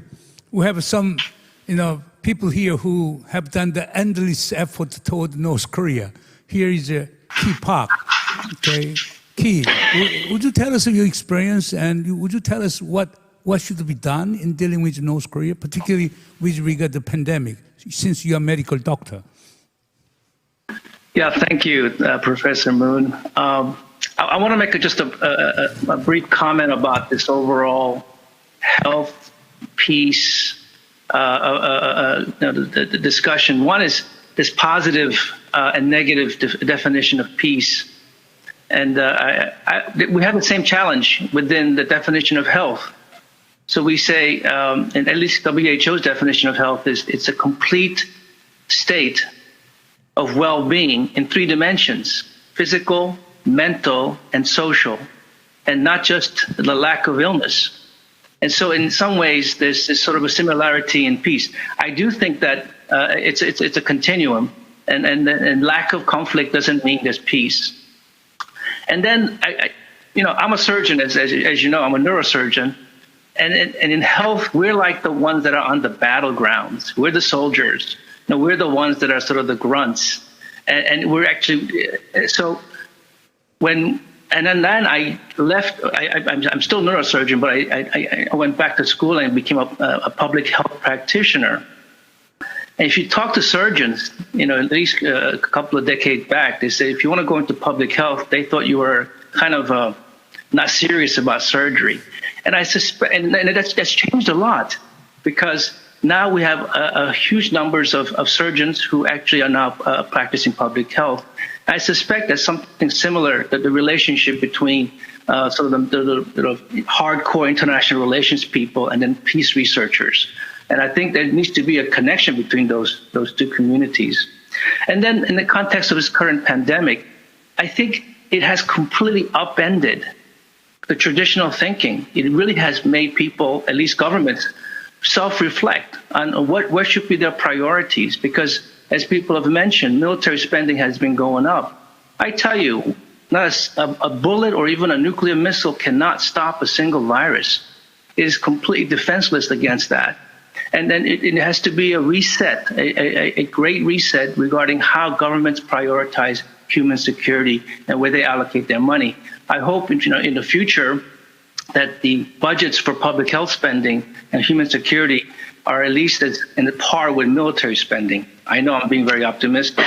And let's talk about North Korea in specific context. We already have seen how the leaders of these U.S., North Korea, and South Korea have already been communicating because within the pandemic, because within global health security, the security is as good as the weakest link. No one is safe until we're all safe.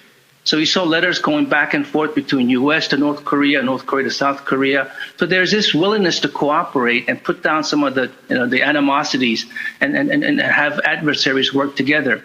So I do have some specific recommendations on what could happen. I think there needs to be a large reset in how we approach human security and the Korean Peninsula, specifically North Korea. I think it needs to be comprehensive. As you know, right now, there's lots of banking channel, customs issues, logistical issues, and it has to be completely overhauled. Sanctions has to be rolled back at some level, at least to allow large-scale humanitarian activities to continue. And there has to be a multi-stakeholder approach for multiple reasons. One for political continuity. And the package, whatever the package we have offering North Korea, and I agree with Peter Hayes on this thing. It needs to be a large enough package. It has to be unprecedented to get their attention. And from a tactical standpoint, we should operationalize this by focusing on pandemic preparedness, provision of massive testing, large amounts of medical countermeasures. And here's the key. The discussion has to be about COVID vaccine. Without providing North Koreans an assurance that they will have full access to the COVID vaccine, this is where they need assurance. They're afraid. This has to be a key component of whatever re-engagement we have with North Korea. Thank you, Key. Jean, what did you take? You have been doing a lot of works on North Korea too, but is it not easy for you to do work with North Korea, particularly in Washington, because all kinds of sanctions and restrictions? Jean, would you tell us, your experience and what to be done?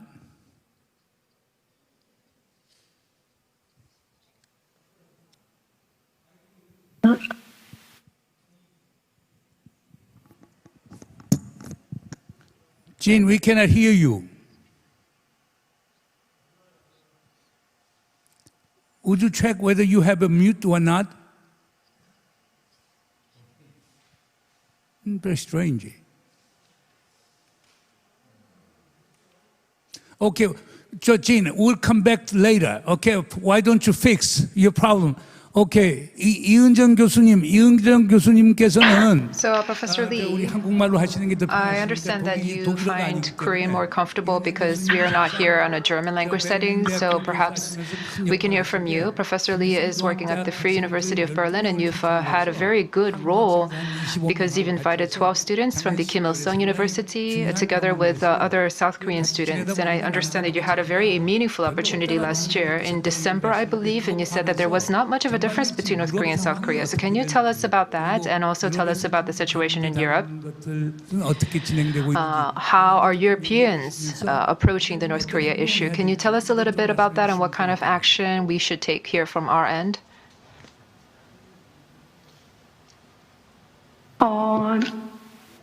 제가 지금 두 가지 질문을 선생님이 하셨는데요. I think, sir, you asked me two questions. 김일성대학 So, 학생들. first of all, you asked me about that experience that I had inviting students from Kim Il-sung University to Berlin, and also what the Free University of Berlin is doing and what Berlin is doing as a whole in regards to approaching North Korea policy regarding North Korea. So, I would like to address your first question. We did invite some students from the Kim Il-sung University in North Korea to Berlin to study Berlin German culture and the German language. We were able to do that because the Free University of Berlin and the Kim Il-sung University have an understanding on student exchange. So we already had that partnership in place. In fact, this partnership began from 2011 to 2019. In fact, up until last year, when we've invited those students over to Berlin. And that was last year's scholarship program. The student exchange was a fruit of those results. There was also some results on the parts of various German institutions, including the German Foreign Ministry, for example. So there were many of those efforts that led up to that. This was an opportunity for cultural exchange. The fact that schools work together to facilitate cultural exchange for students was, I think, very meaningful. 모든 것들이 또 북한 문제가 나온다면 한반도 문제가 나온다면 모든 것이 북한 문제로. I think when people talk about North Korea, people often just zoom straight into denuclearization and nuclear energy. But I think that the opportunity for us to have that cultural exchange was really eye-opening because we took that as an opportunity to sort of shift the focus away from just denuclearization and nuclear weapons to an entirely new sector. 우리가 굉장히 의아하게 생각을 했었고 그 부분에 대해서 I think that that was also an eye-opener for a lot of other people in Berlin. 독일 연방 정부에 대해서 문제를 비교가 맞습니다. 일단은 그 이유는 독일과 유럽의 역사를 볼 때 If we take a look at the history of Germany and Europe, 평화 정착에 many civil societies work very actively in the peace process and the peace building process. I'm sorry, the sound quality is very poor, the audio quality is very poor, and simultaneous interpretation services are very difficult right now. So I think that civil society organizations post-war have the opportunity to play their individual roles to try to facilitate the peace process. 하지 않는 것이 아니라 연방 정부가 그런 역할을 허용해 주지 않는 것이 아니냐라는 생각을 저희가 하고 있었습니다. 그래서 we thought that if we look at these historical experiences of Europe as a whole, 유럽의 경험을 한반도에 시사해주는 perhaps these European experiences of really allowing civil society actors to participate in the peace building process can have some implications for the Korean Peninsula as well. 그런 의미에서 우리가 지금 다양한 시민단체들. Which is why I think that it's very imperative upon us to really involve think tanks and civil society actors, so these other different actors, to try to involve themselves in the peace building process, because that can allow us to see these new changes that we might not otherwise see. We can bring in those participation from other actors and have their voices be heard. Because that was really important for us in the Berlin case when we invited students, because we focused on other areas like cultural exchange or language exchange. So it doesn't always have to be talking about denuclearization or nuclear weapons. And maybe we can even expand that further to talk about environmental issues or climate change or other various concerns that are impacting humanity.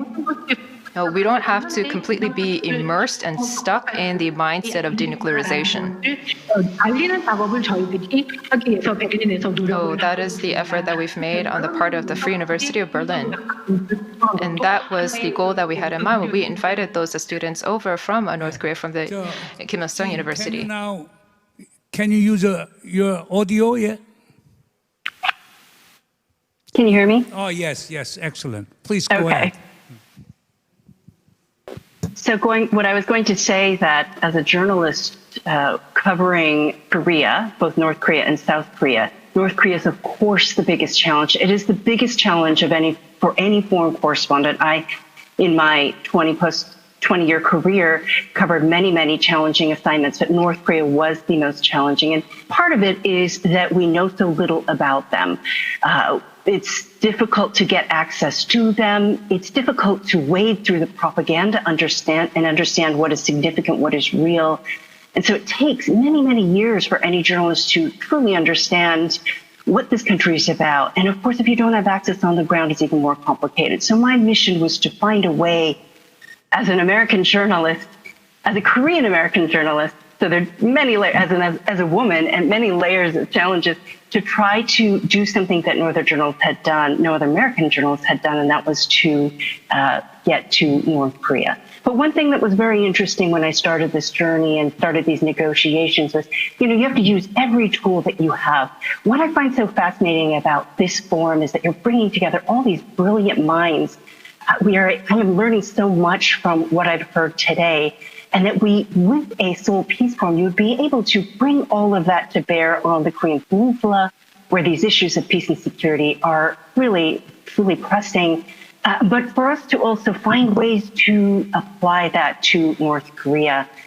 Because what I found was that as a journalist seeking to get on the ground and to connect with the North Koreans, to understand that story, I had to use every tool that I had. As a woman, as an ethnic Korean, as an American, even though those were challenges. And I would say that in some ways, even the terms that we're discussing, peace and security, in some ways those are defined differently inside North Korea. And that's important to understand that they have a different value system. They have a different political system. They have a different way of engaging with the world. And it's up to us to try to understand how to speak to them, how to reach them, how to get to them. One of the things that I noticed as bureau chief for the AP, I ran both the Seoul bureaus, and of course I negotiated the opening of the Pyongyang bureau. You have different vocabularies in South Korea and North Korea. One of the words we hear so often, which I love about South Korea, is 희망, hope. You hear that so often in vocabulary, in titles, in conference names. There's such a sense of optimism, which I think has really, truly driven South Korea's success. It's a word that we hear very rarely in North Korea, and I found that so demoralizing in some ways, because it made me wonder what it is about their view of the future that they don't use the word hope. 희망 is a word I did not hear very often in North Korea. How do we reach them and instill that sense of hope and optimism in the future? One of the major concerns I have right now, the nuclear threat with North Korea certainly has not subsided. I would argue that it has become exponentially worse over the past 4 years. But even the added layer and the complication that COVID presents, it brings another layer of complication, because how North Korea has responded to COVID is to retreat into a self-imposed isolation. That means that we have less access to them and they have less access to us. I think that there are some very promising things happening right now. The fact that we will have a new president in the White House, a president who has prioritized repairing relationships, repairing alliances in the region is very, very important, because when it comes to North Korea, I think having somewhat of a united stance, coordinating, consulting, acting in concert is extremely important. Not giving them the chance to play a game of divide and conquer, which is what they prefer, because they prefer to be able to control those relationships.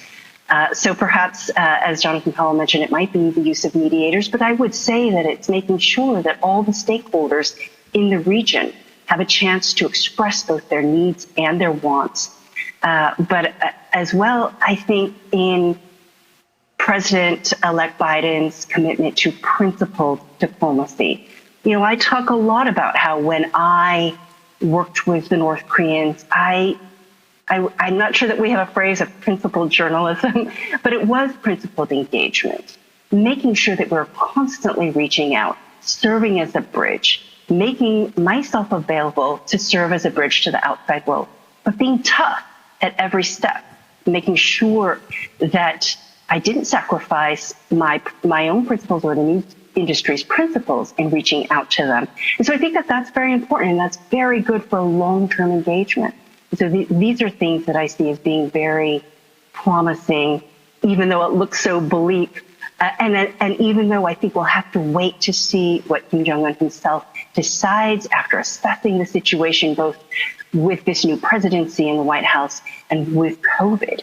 And we should get some sense after or at the Party Congress in North Korea in 2021 what direction that will take. But I think there's promise. I'm not sure. I know, Professor Moon, you might want to get to what can we do, and I hope we'll get to that discussion as well, because I think there are many people who will have some ideas on how to be proactive and prepared for that time when North Korea does choose to come out of its isolation. Thank you, Jane. Last but not the least, let me invite Dr. So Hwang-jin. We're speaking in Korean. 그러니까 지금 우선 저 서울시에서 그동안 했던 간단히 이 주제에 Can you 관련해서 tell us a little bit about the City of Seoul's efforts towards advancing this cause and what kind of plans you have? 예, 앞에서 많은 분들이 말씀을 하셨지만 As many people have already said before this, 한 개인이 COVID-19 또 한 국가가 아무리 철저하게 hits us all 하더라도 그 문제를 제대로 without distinction. Even if an individual or a city or a country has tried to really work hard to protect ourselves, because the world is so interconnected, it's very important for us to engage in a communication and solidarity. 사실은 이 I think in the case of the city of Seoul, 그래서 가장 인구가 집중되어 있는 대도시이기 때문에 COVID-19, 가장 when it hit Seoul, it was very difficult for us because we're a very densely populated city, so there was a possibility for the outbreak to really hit us very hard. But the central government and the local government here in Seoul worked very actively. It worked very proactively, in fact. So many people have praised the efforts of both the Seoul Metropolitan Government and the central government. 세계 주요 From 도시의 January to June 온라인으로 this year, 초청을 we 해서 had the opportunity to invite mayors of cities for Cities Against COVID-19 Global Summit, CAAP.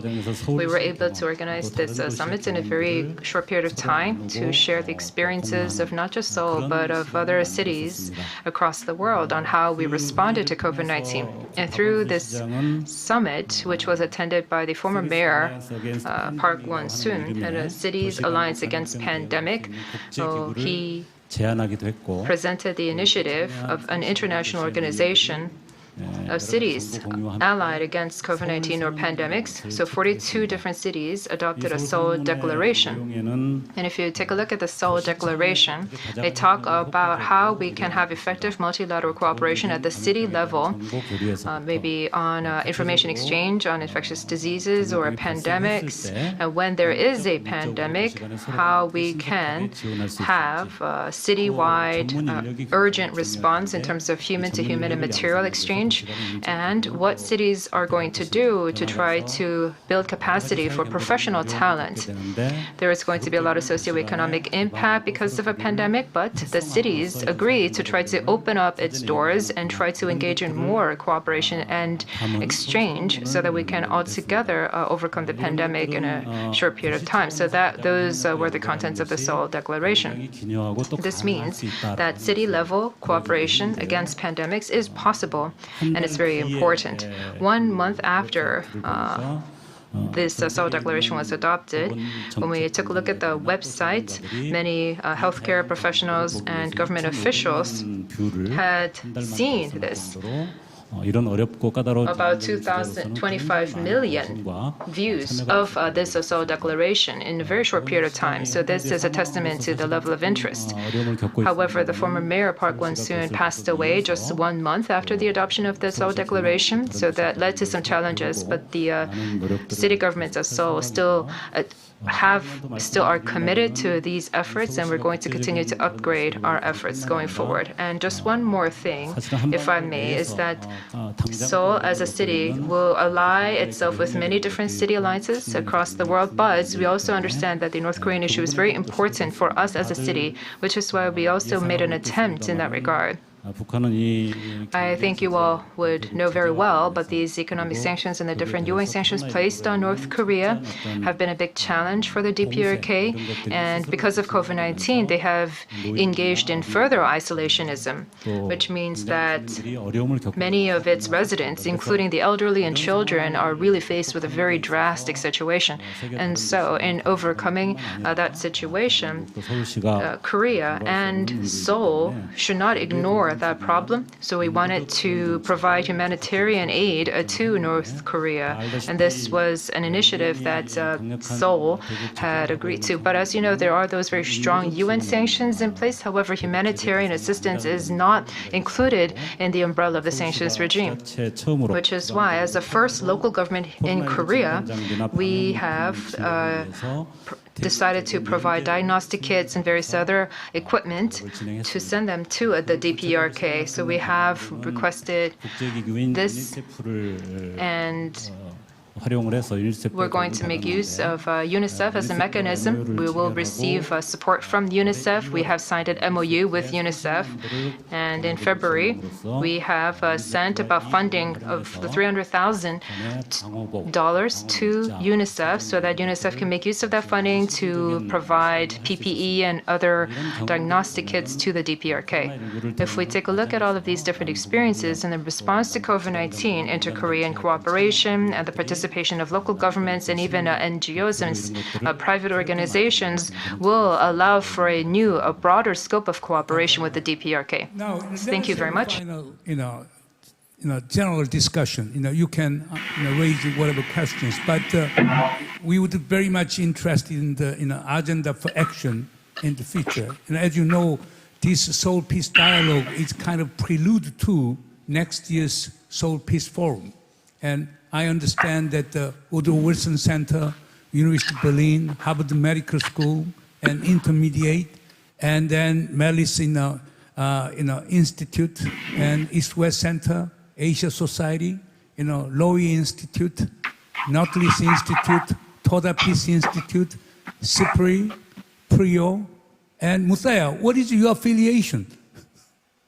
University of Malaya, but I'm here in Washington, D.C. Okay, and University of Malaya, the ASEAN representative, and therefore you will all be stakeholders for the next year's Seoul Peace Forum. With this assumption, let us talk about an agenda for action and some major themes for the next year. Now, for example, Jonathan, you proposed the idea of setting up the Regional Center for Conflict Resolution, but you haven't really addressed while you're giving a talk. Can you elaborate on that idea?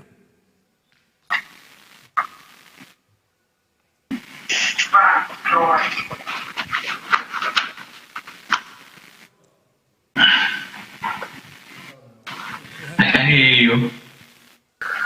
Go ahead, yeah. Can you hear me now? Yeah.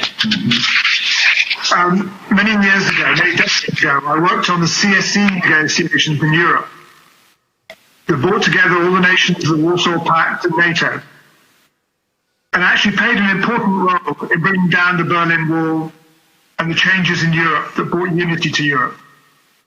And I think there's a case for your part of the world too, having something like a CSE structure, and by having something in Seoul that could generate the ideas for that, it might be possible to plant the germ of such a regional security dialogue, starting from something with NGOs and academics in Seoul that could grow into a bigger forum between governments.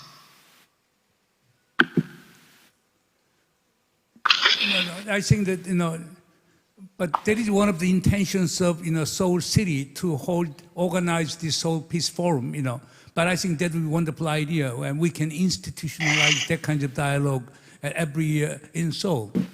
Peter, you talked about the nuclear pandemic nexus, and also you have been proposing this, Northeast Asian Public Health Initiative. Can you elaborate on that a little bit so that there can be kind of an agenda for next year's, Seoul Peace Forum? Sure. Well, at the moment, W, of course, is working in the West Pacific and East Asia region, but it's a relatively weak structure, and it needs tremendous infusion of funding and expertise. And I don't think that it's really capable of responding to the needs driven by the pandemic, which really doesn't pay much attention to what we care about. What it cares about is infecting humans. So the imperative for cooperation in the region in terms of sharing best practice, sharing material, sharing vaccine, sharing training, increased access and transparency so that you know what's coming down the pipeline. There's just an enormous agenda for cooperation in Northeast Asia to increase public health security. Now, that is something that should be done irrespective of North Korea, But if we think about North Korea as a black hole and as a potential reservoir of various public health risks, not just this pandemic, but there are quite a few actual diseases in North Korea. But we also look at North Korea as a potential contributor to the public good. Then engaging North Korea is, as one of the previous speakers said, absolutely necessary for the global good, because you can't have a black hole where the virus is free to come and go at will. You've got to integrate North Korea into that public health network, that public health infrastructure. Very simple things could be done. For example, the Tuman wetlands is one of the world's great transmission belts for the avian viruses. All the different birds in the East Asian Beltway that fly from down here in Australia all the way to Korea, then on into into Siberia. Some of them fly all the way from East Asia to the United States and back. That goes right through North Korea. Now, other countries in the region, Indonesia, Vietnam, China, Russia and the Far East, all have laboratories where they collect samples from these birds to monitor the transmission over these migratory routes. North Korea does not. That's the kind of scientific project where they can become contributors to the global public good, and we gain some access and we start to engage them on these kinds of issues. Peter, so it really, I think, we are not excluding North Korea. President Moon Jae-in proposed Northeast Asian Public Health Initiative. We extend the invitation to Pyongyang, but no response. Key Park, you have been dealing with North Korea for a long time. Would North Korea respond positively to President Moon Jae-in's Northeast Asian Public Health Initiative? In the short answer, no. And let me elaborate. It would be a terrible mistake at this point for us to decide on doing a project or two in North Korea regarding COVID. We have an amazing opportunity to set up something that starts with health, but it has to be multilateral. So the question is, what is required for North Koreans to come to the table, right? And not just a health representative. It starts with health.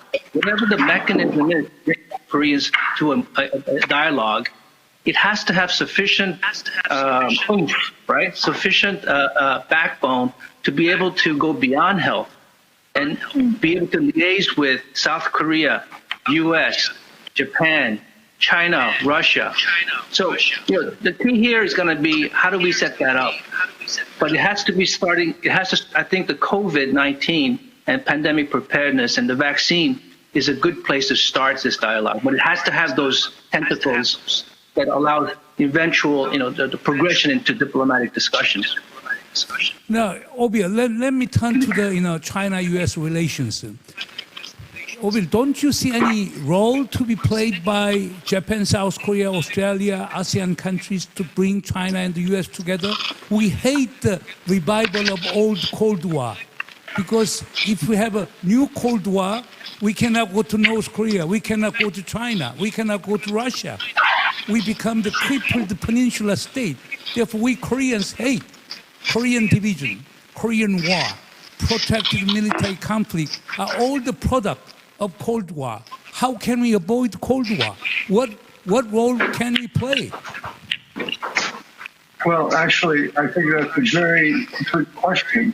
I think countries like Korea are caught in the middle, just as the ASEAN countries also find themselves caught in the middle. They don't want to have to decide for one side or the other. You're trapped in between two grinding tectonic plates. So I think that should stress upon you a role that you could play as you are right now, but you try to both bring the major players, in this case it would be China and the United States, but increasingly it's China and India, China and Australia, China and Canada, China and Sweden, China has alienated all of these countries in ways that I think do beg some sort of counseling. So Korea could play that role, as could Singapore, as could other countries who find themselves literally stuck in the middle. Because I think it is probably an ineluctable trend, inescapable trend, that the middle is going to disappear. And Korea is going to be trapped. So you might as well try to make the best arrangement you can to try to keep that contradiction conforming in every way you possibly can, or you will be forced, I think, to decide, at least if present trends continue. Think of what would happen if there was even a very modest clash in the South China Sea. Some move on Taiwan, or the Senkaku Islands, Jiaoyudao, where suddenly China made a move. I mean, it would then create oil and water sort of situation separating, and Korea then, I think, would really be pushed in ways that it doesn't want to be pushed and has avoided to the present. So I think that role is one that you could play much more actively, much more aggressively. There's almost a neutral power. Richard, okay, I'm being saddened by, obvious, very pessimistic projection of a power trend in this part of the world. Richard, do you agree with, okay, let me ask Richard first, and then Kevin and Melly, okay? And then Stein. Okay, I'll be quick. I think you can look at it in the opposite way in some respects from Orwell. It's either the end of middle powers or it should be a golden age of agency for middle powers, because particularly allies with the United States, because if the US is doing less, other countries have to do more.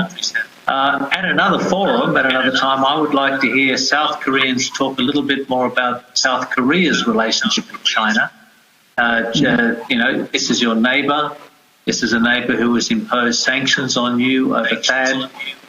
You had a negotiated settlement of that. I think the South Korean-China relationship is very interesting, and I think one that many other countries are watching to see how South Korea holds its own in that relationship. Okay, Kevin? 2 points. One is that in total, one of the things that the board has just agreed to do is to begin developing a new study group on building trust, confidence building, and regional security mechanisms in Northeast Asia. And so we'd be very open to kind of collaborating with any other of the groups and organizations that are represented here on that venture, so that we can begin thinking very systematically about what's needed right now in this particular context. But an issue which I think we've been skirting and needs to be put very firmly on the table has to do with the divided West itself. One of the sobering, and I think that until we, in a sense, come to terms with the divisions that exist within the West and the whole Western project, it's going to be very challenging for us to kind of think about alternative relationships with China or with other parts of Southeast Asia, for that matter. One of the alarming things about the last election was that 71 million Americans voted for Donald Trump, even though he's arguably the most corrupt, least democratic, most autocratic, and most ineffective president of recent time. Now, what does that say about the kind of Western project and Western democracy? So I think there's a whole issue here around the nature of the democratic project itself and what that means in terms of these sorting out other relationships with countries that have no pretension of being democratic. And I think this is one of the biggest issues that we really have to face, which has to do with the whole question of dialogue within the West, really, within and between different Western countries about the nature of the relationships we wish to have with rising Asia. Okay. I will give 2 minutes to Melly, okay, and then Stein, and then Musaya and Charles. and Jenny, okay? Thank you.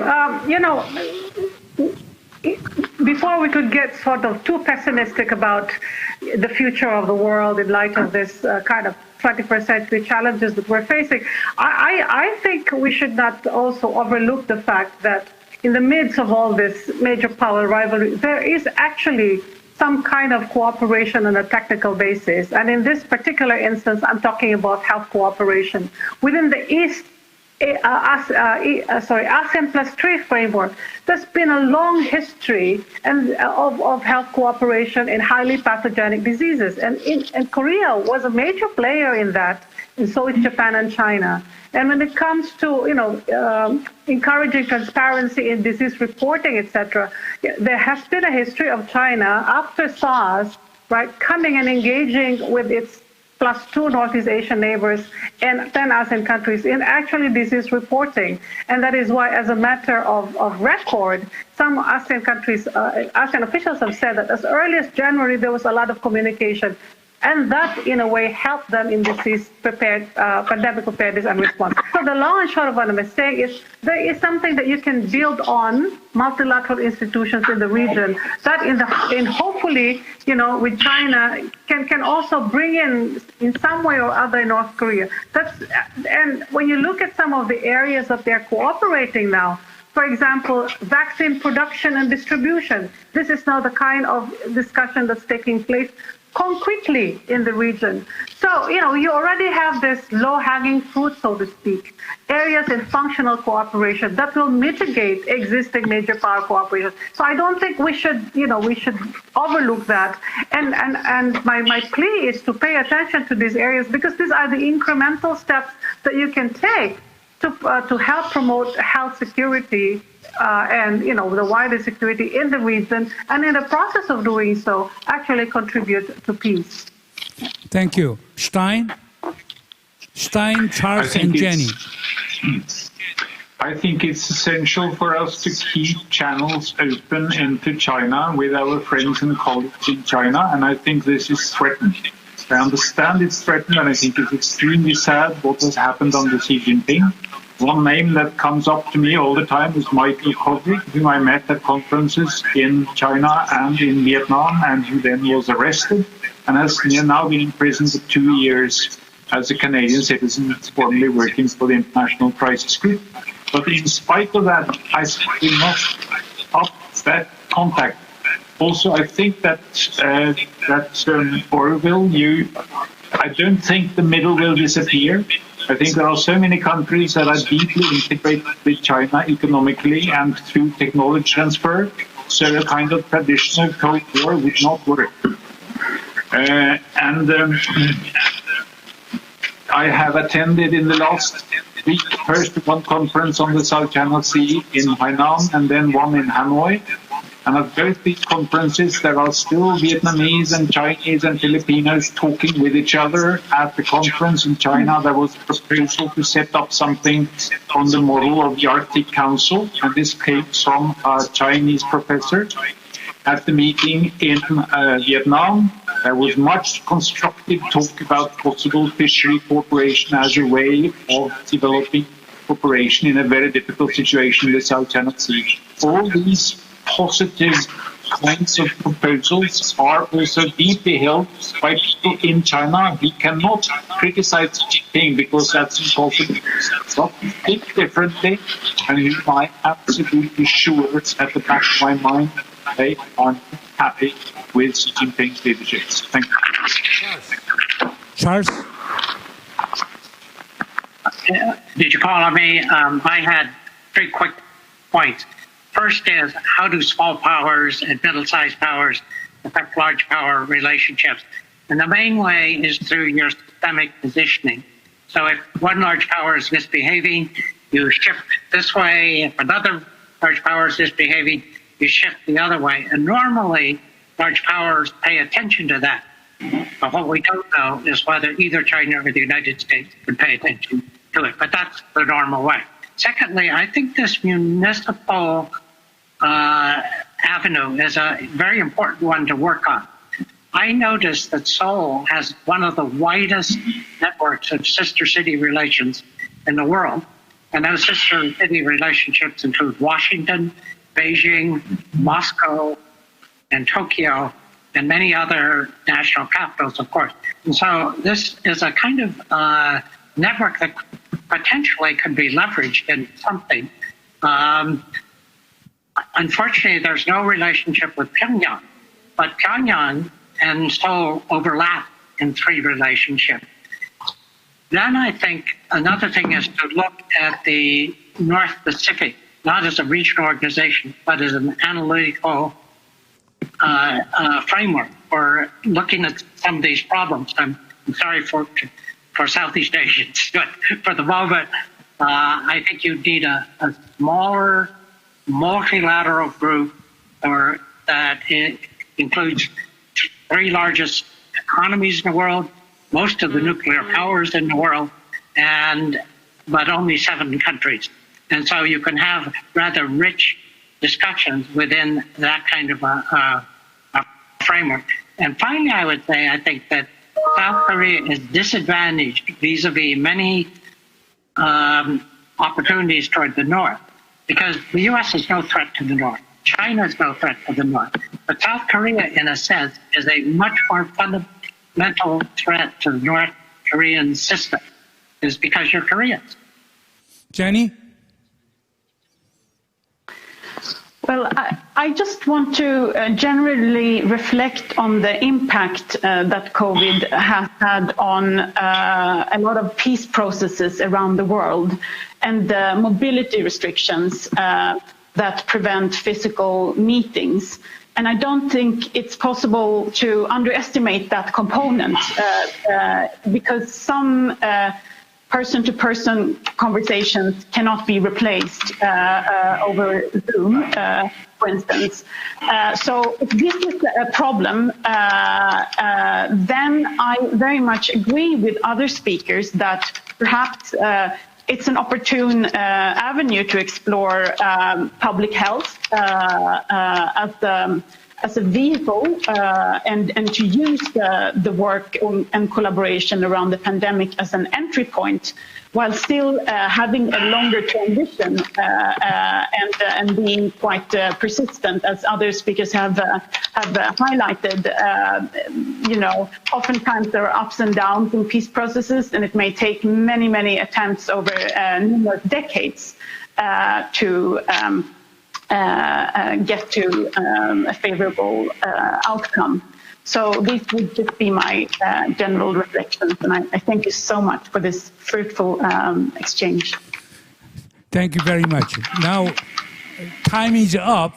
Therefore, Musaya, okay, your last comment. Okay. Sorry. Okay. My comment is basically that North and South Korea. Is South Korea willing to give up unification or not? Will there be a Ministry of Unification in South Korea? Because if you can accept North Korea as a separate state, then you don't have a problem. But if you want to unify, and then the nature of a unified Korea becomes in question. So all these small projects about doing minor things are not going to help very much, I think, if you don't address the fundamental issue in the North-South divide. You have to address the fundamental issue, it seems to me.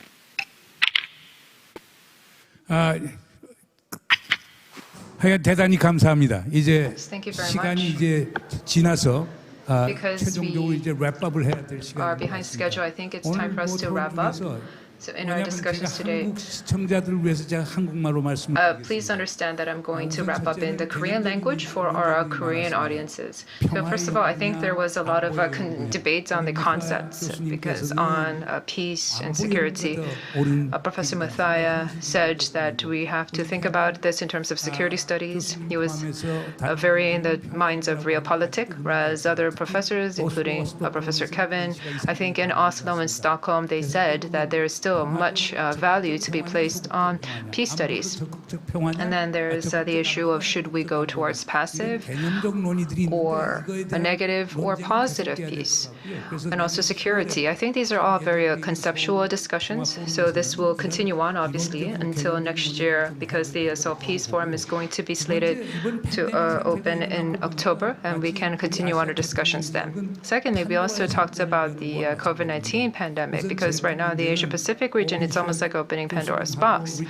As Dr. Orville Schell and Richard McGregor have mentioned, that the U.S. and China dispute, as long as this dispute is ongoing, then it's going to be very difficult for us to see permanent peace in the region, that these major power politics is really going to continue to be a security risk to the Asia-Pacific region.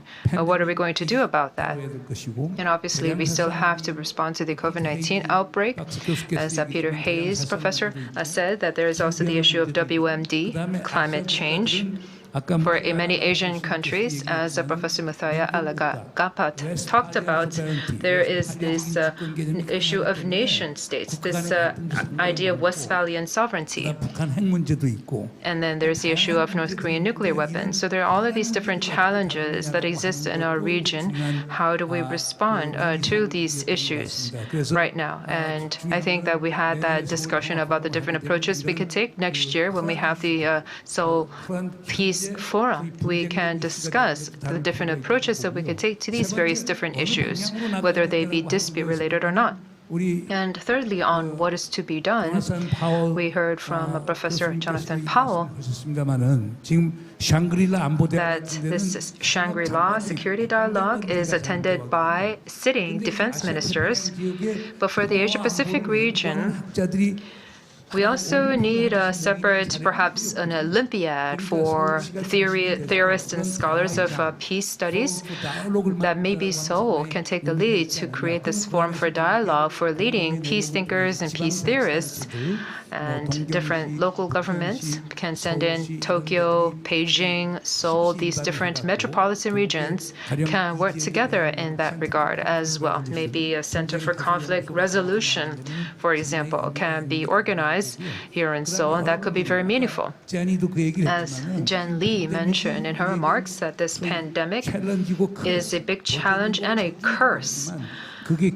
But at the same time, this is also providing us with some room for opportunity, that we can maybe take use of this to try to bring North Korea to the table and engage in cooperation with DPRK, so we can maybe provide assistance to the DPRK, perhaps in the welfare, in the public health sector, as Dr. Kee Park said. And the pandemic can be a way for us to build trust and lower tension and ultimately go towards the road for peace. There are many different comments that were raised, and although this was not explicitly discussed today, when we do host the Seoul Peace Forum next year, there will obviously be talk about the Olympics. Through the Pyeongchang Winter Olympics of 2018, we explore possibilities for peace between the two Koreas. Next year, August, there's going to be the Tokyo Olympics, and then after that, it's going to be followed directly by the Beijing Winter Olympics. Seoul is working to host the 2032 Olympics together with Pyongyang. It's difficult for us to meet with Pyongyang counterparts because of COVID-19, but Seoul's intention is to host the 2032 Summer Olympics together with Pyongyang. Seoul and Pyongyang will be co-hosts of the 2032 Olympics. The IOC is very receptive of this idea, but this is an area for us to build trust in a completely new sector. Thank you very much for your participation, and we hope to meet you in person next year in October at Seoul Peace Forum. As Jen Lee mentioned, we need to have these face-to-face interactions. Face-to-face interactions and virtual interactions are so vastly different. Humans really thrive on physical touch. We need to sit down, share a meal, share drinks, and engage in heated discussions face-to-face, which really strengthens the bonds between us. So going forward with the Seoul Institute and the Center, these 13 institutions and think tanks can engage in cooperation to try to go towards peace and more security, that this can allow us to engage in more synergy. Thank you very much. Good afternoon, good morning, and good night to you all. 네, 대단히 감사합니다. Thank you very much. There was a nice wrap-up by Dr. Moon. All the presenters and the moderator, Moon, for being with us today. Through the 2020 Seoul Peace Dialogue, we determined changing risk factors and discussed many ways of securing individuals' safe and peaceful lives. Next year, we will host the first Seoul Peace Forum, where peace researchers, governments, and civil society practitioners will gather together to overcome war, build peace, and discuss the future altogether. Again, let me express my gratitude to all the concerned and presenters in the studio for being with us today. Thank you very much for watching 2020 Seoul Peace Dialogue. That's all the time we have for today. Thank you very much. Thank you.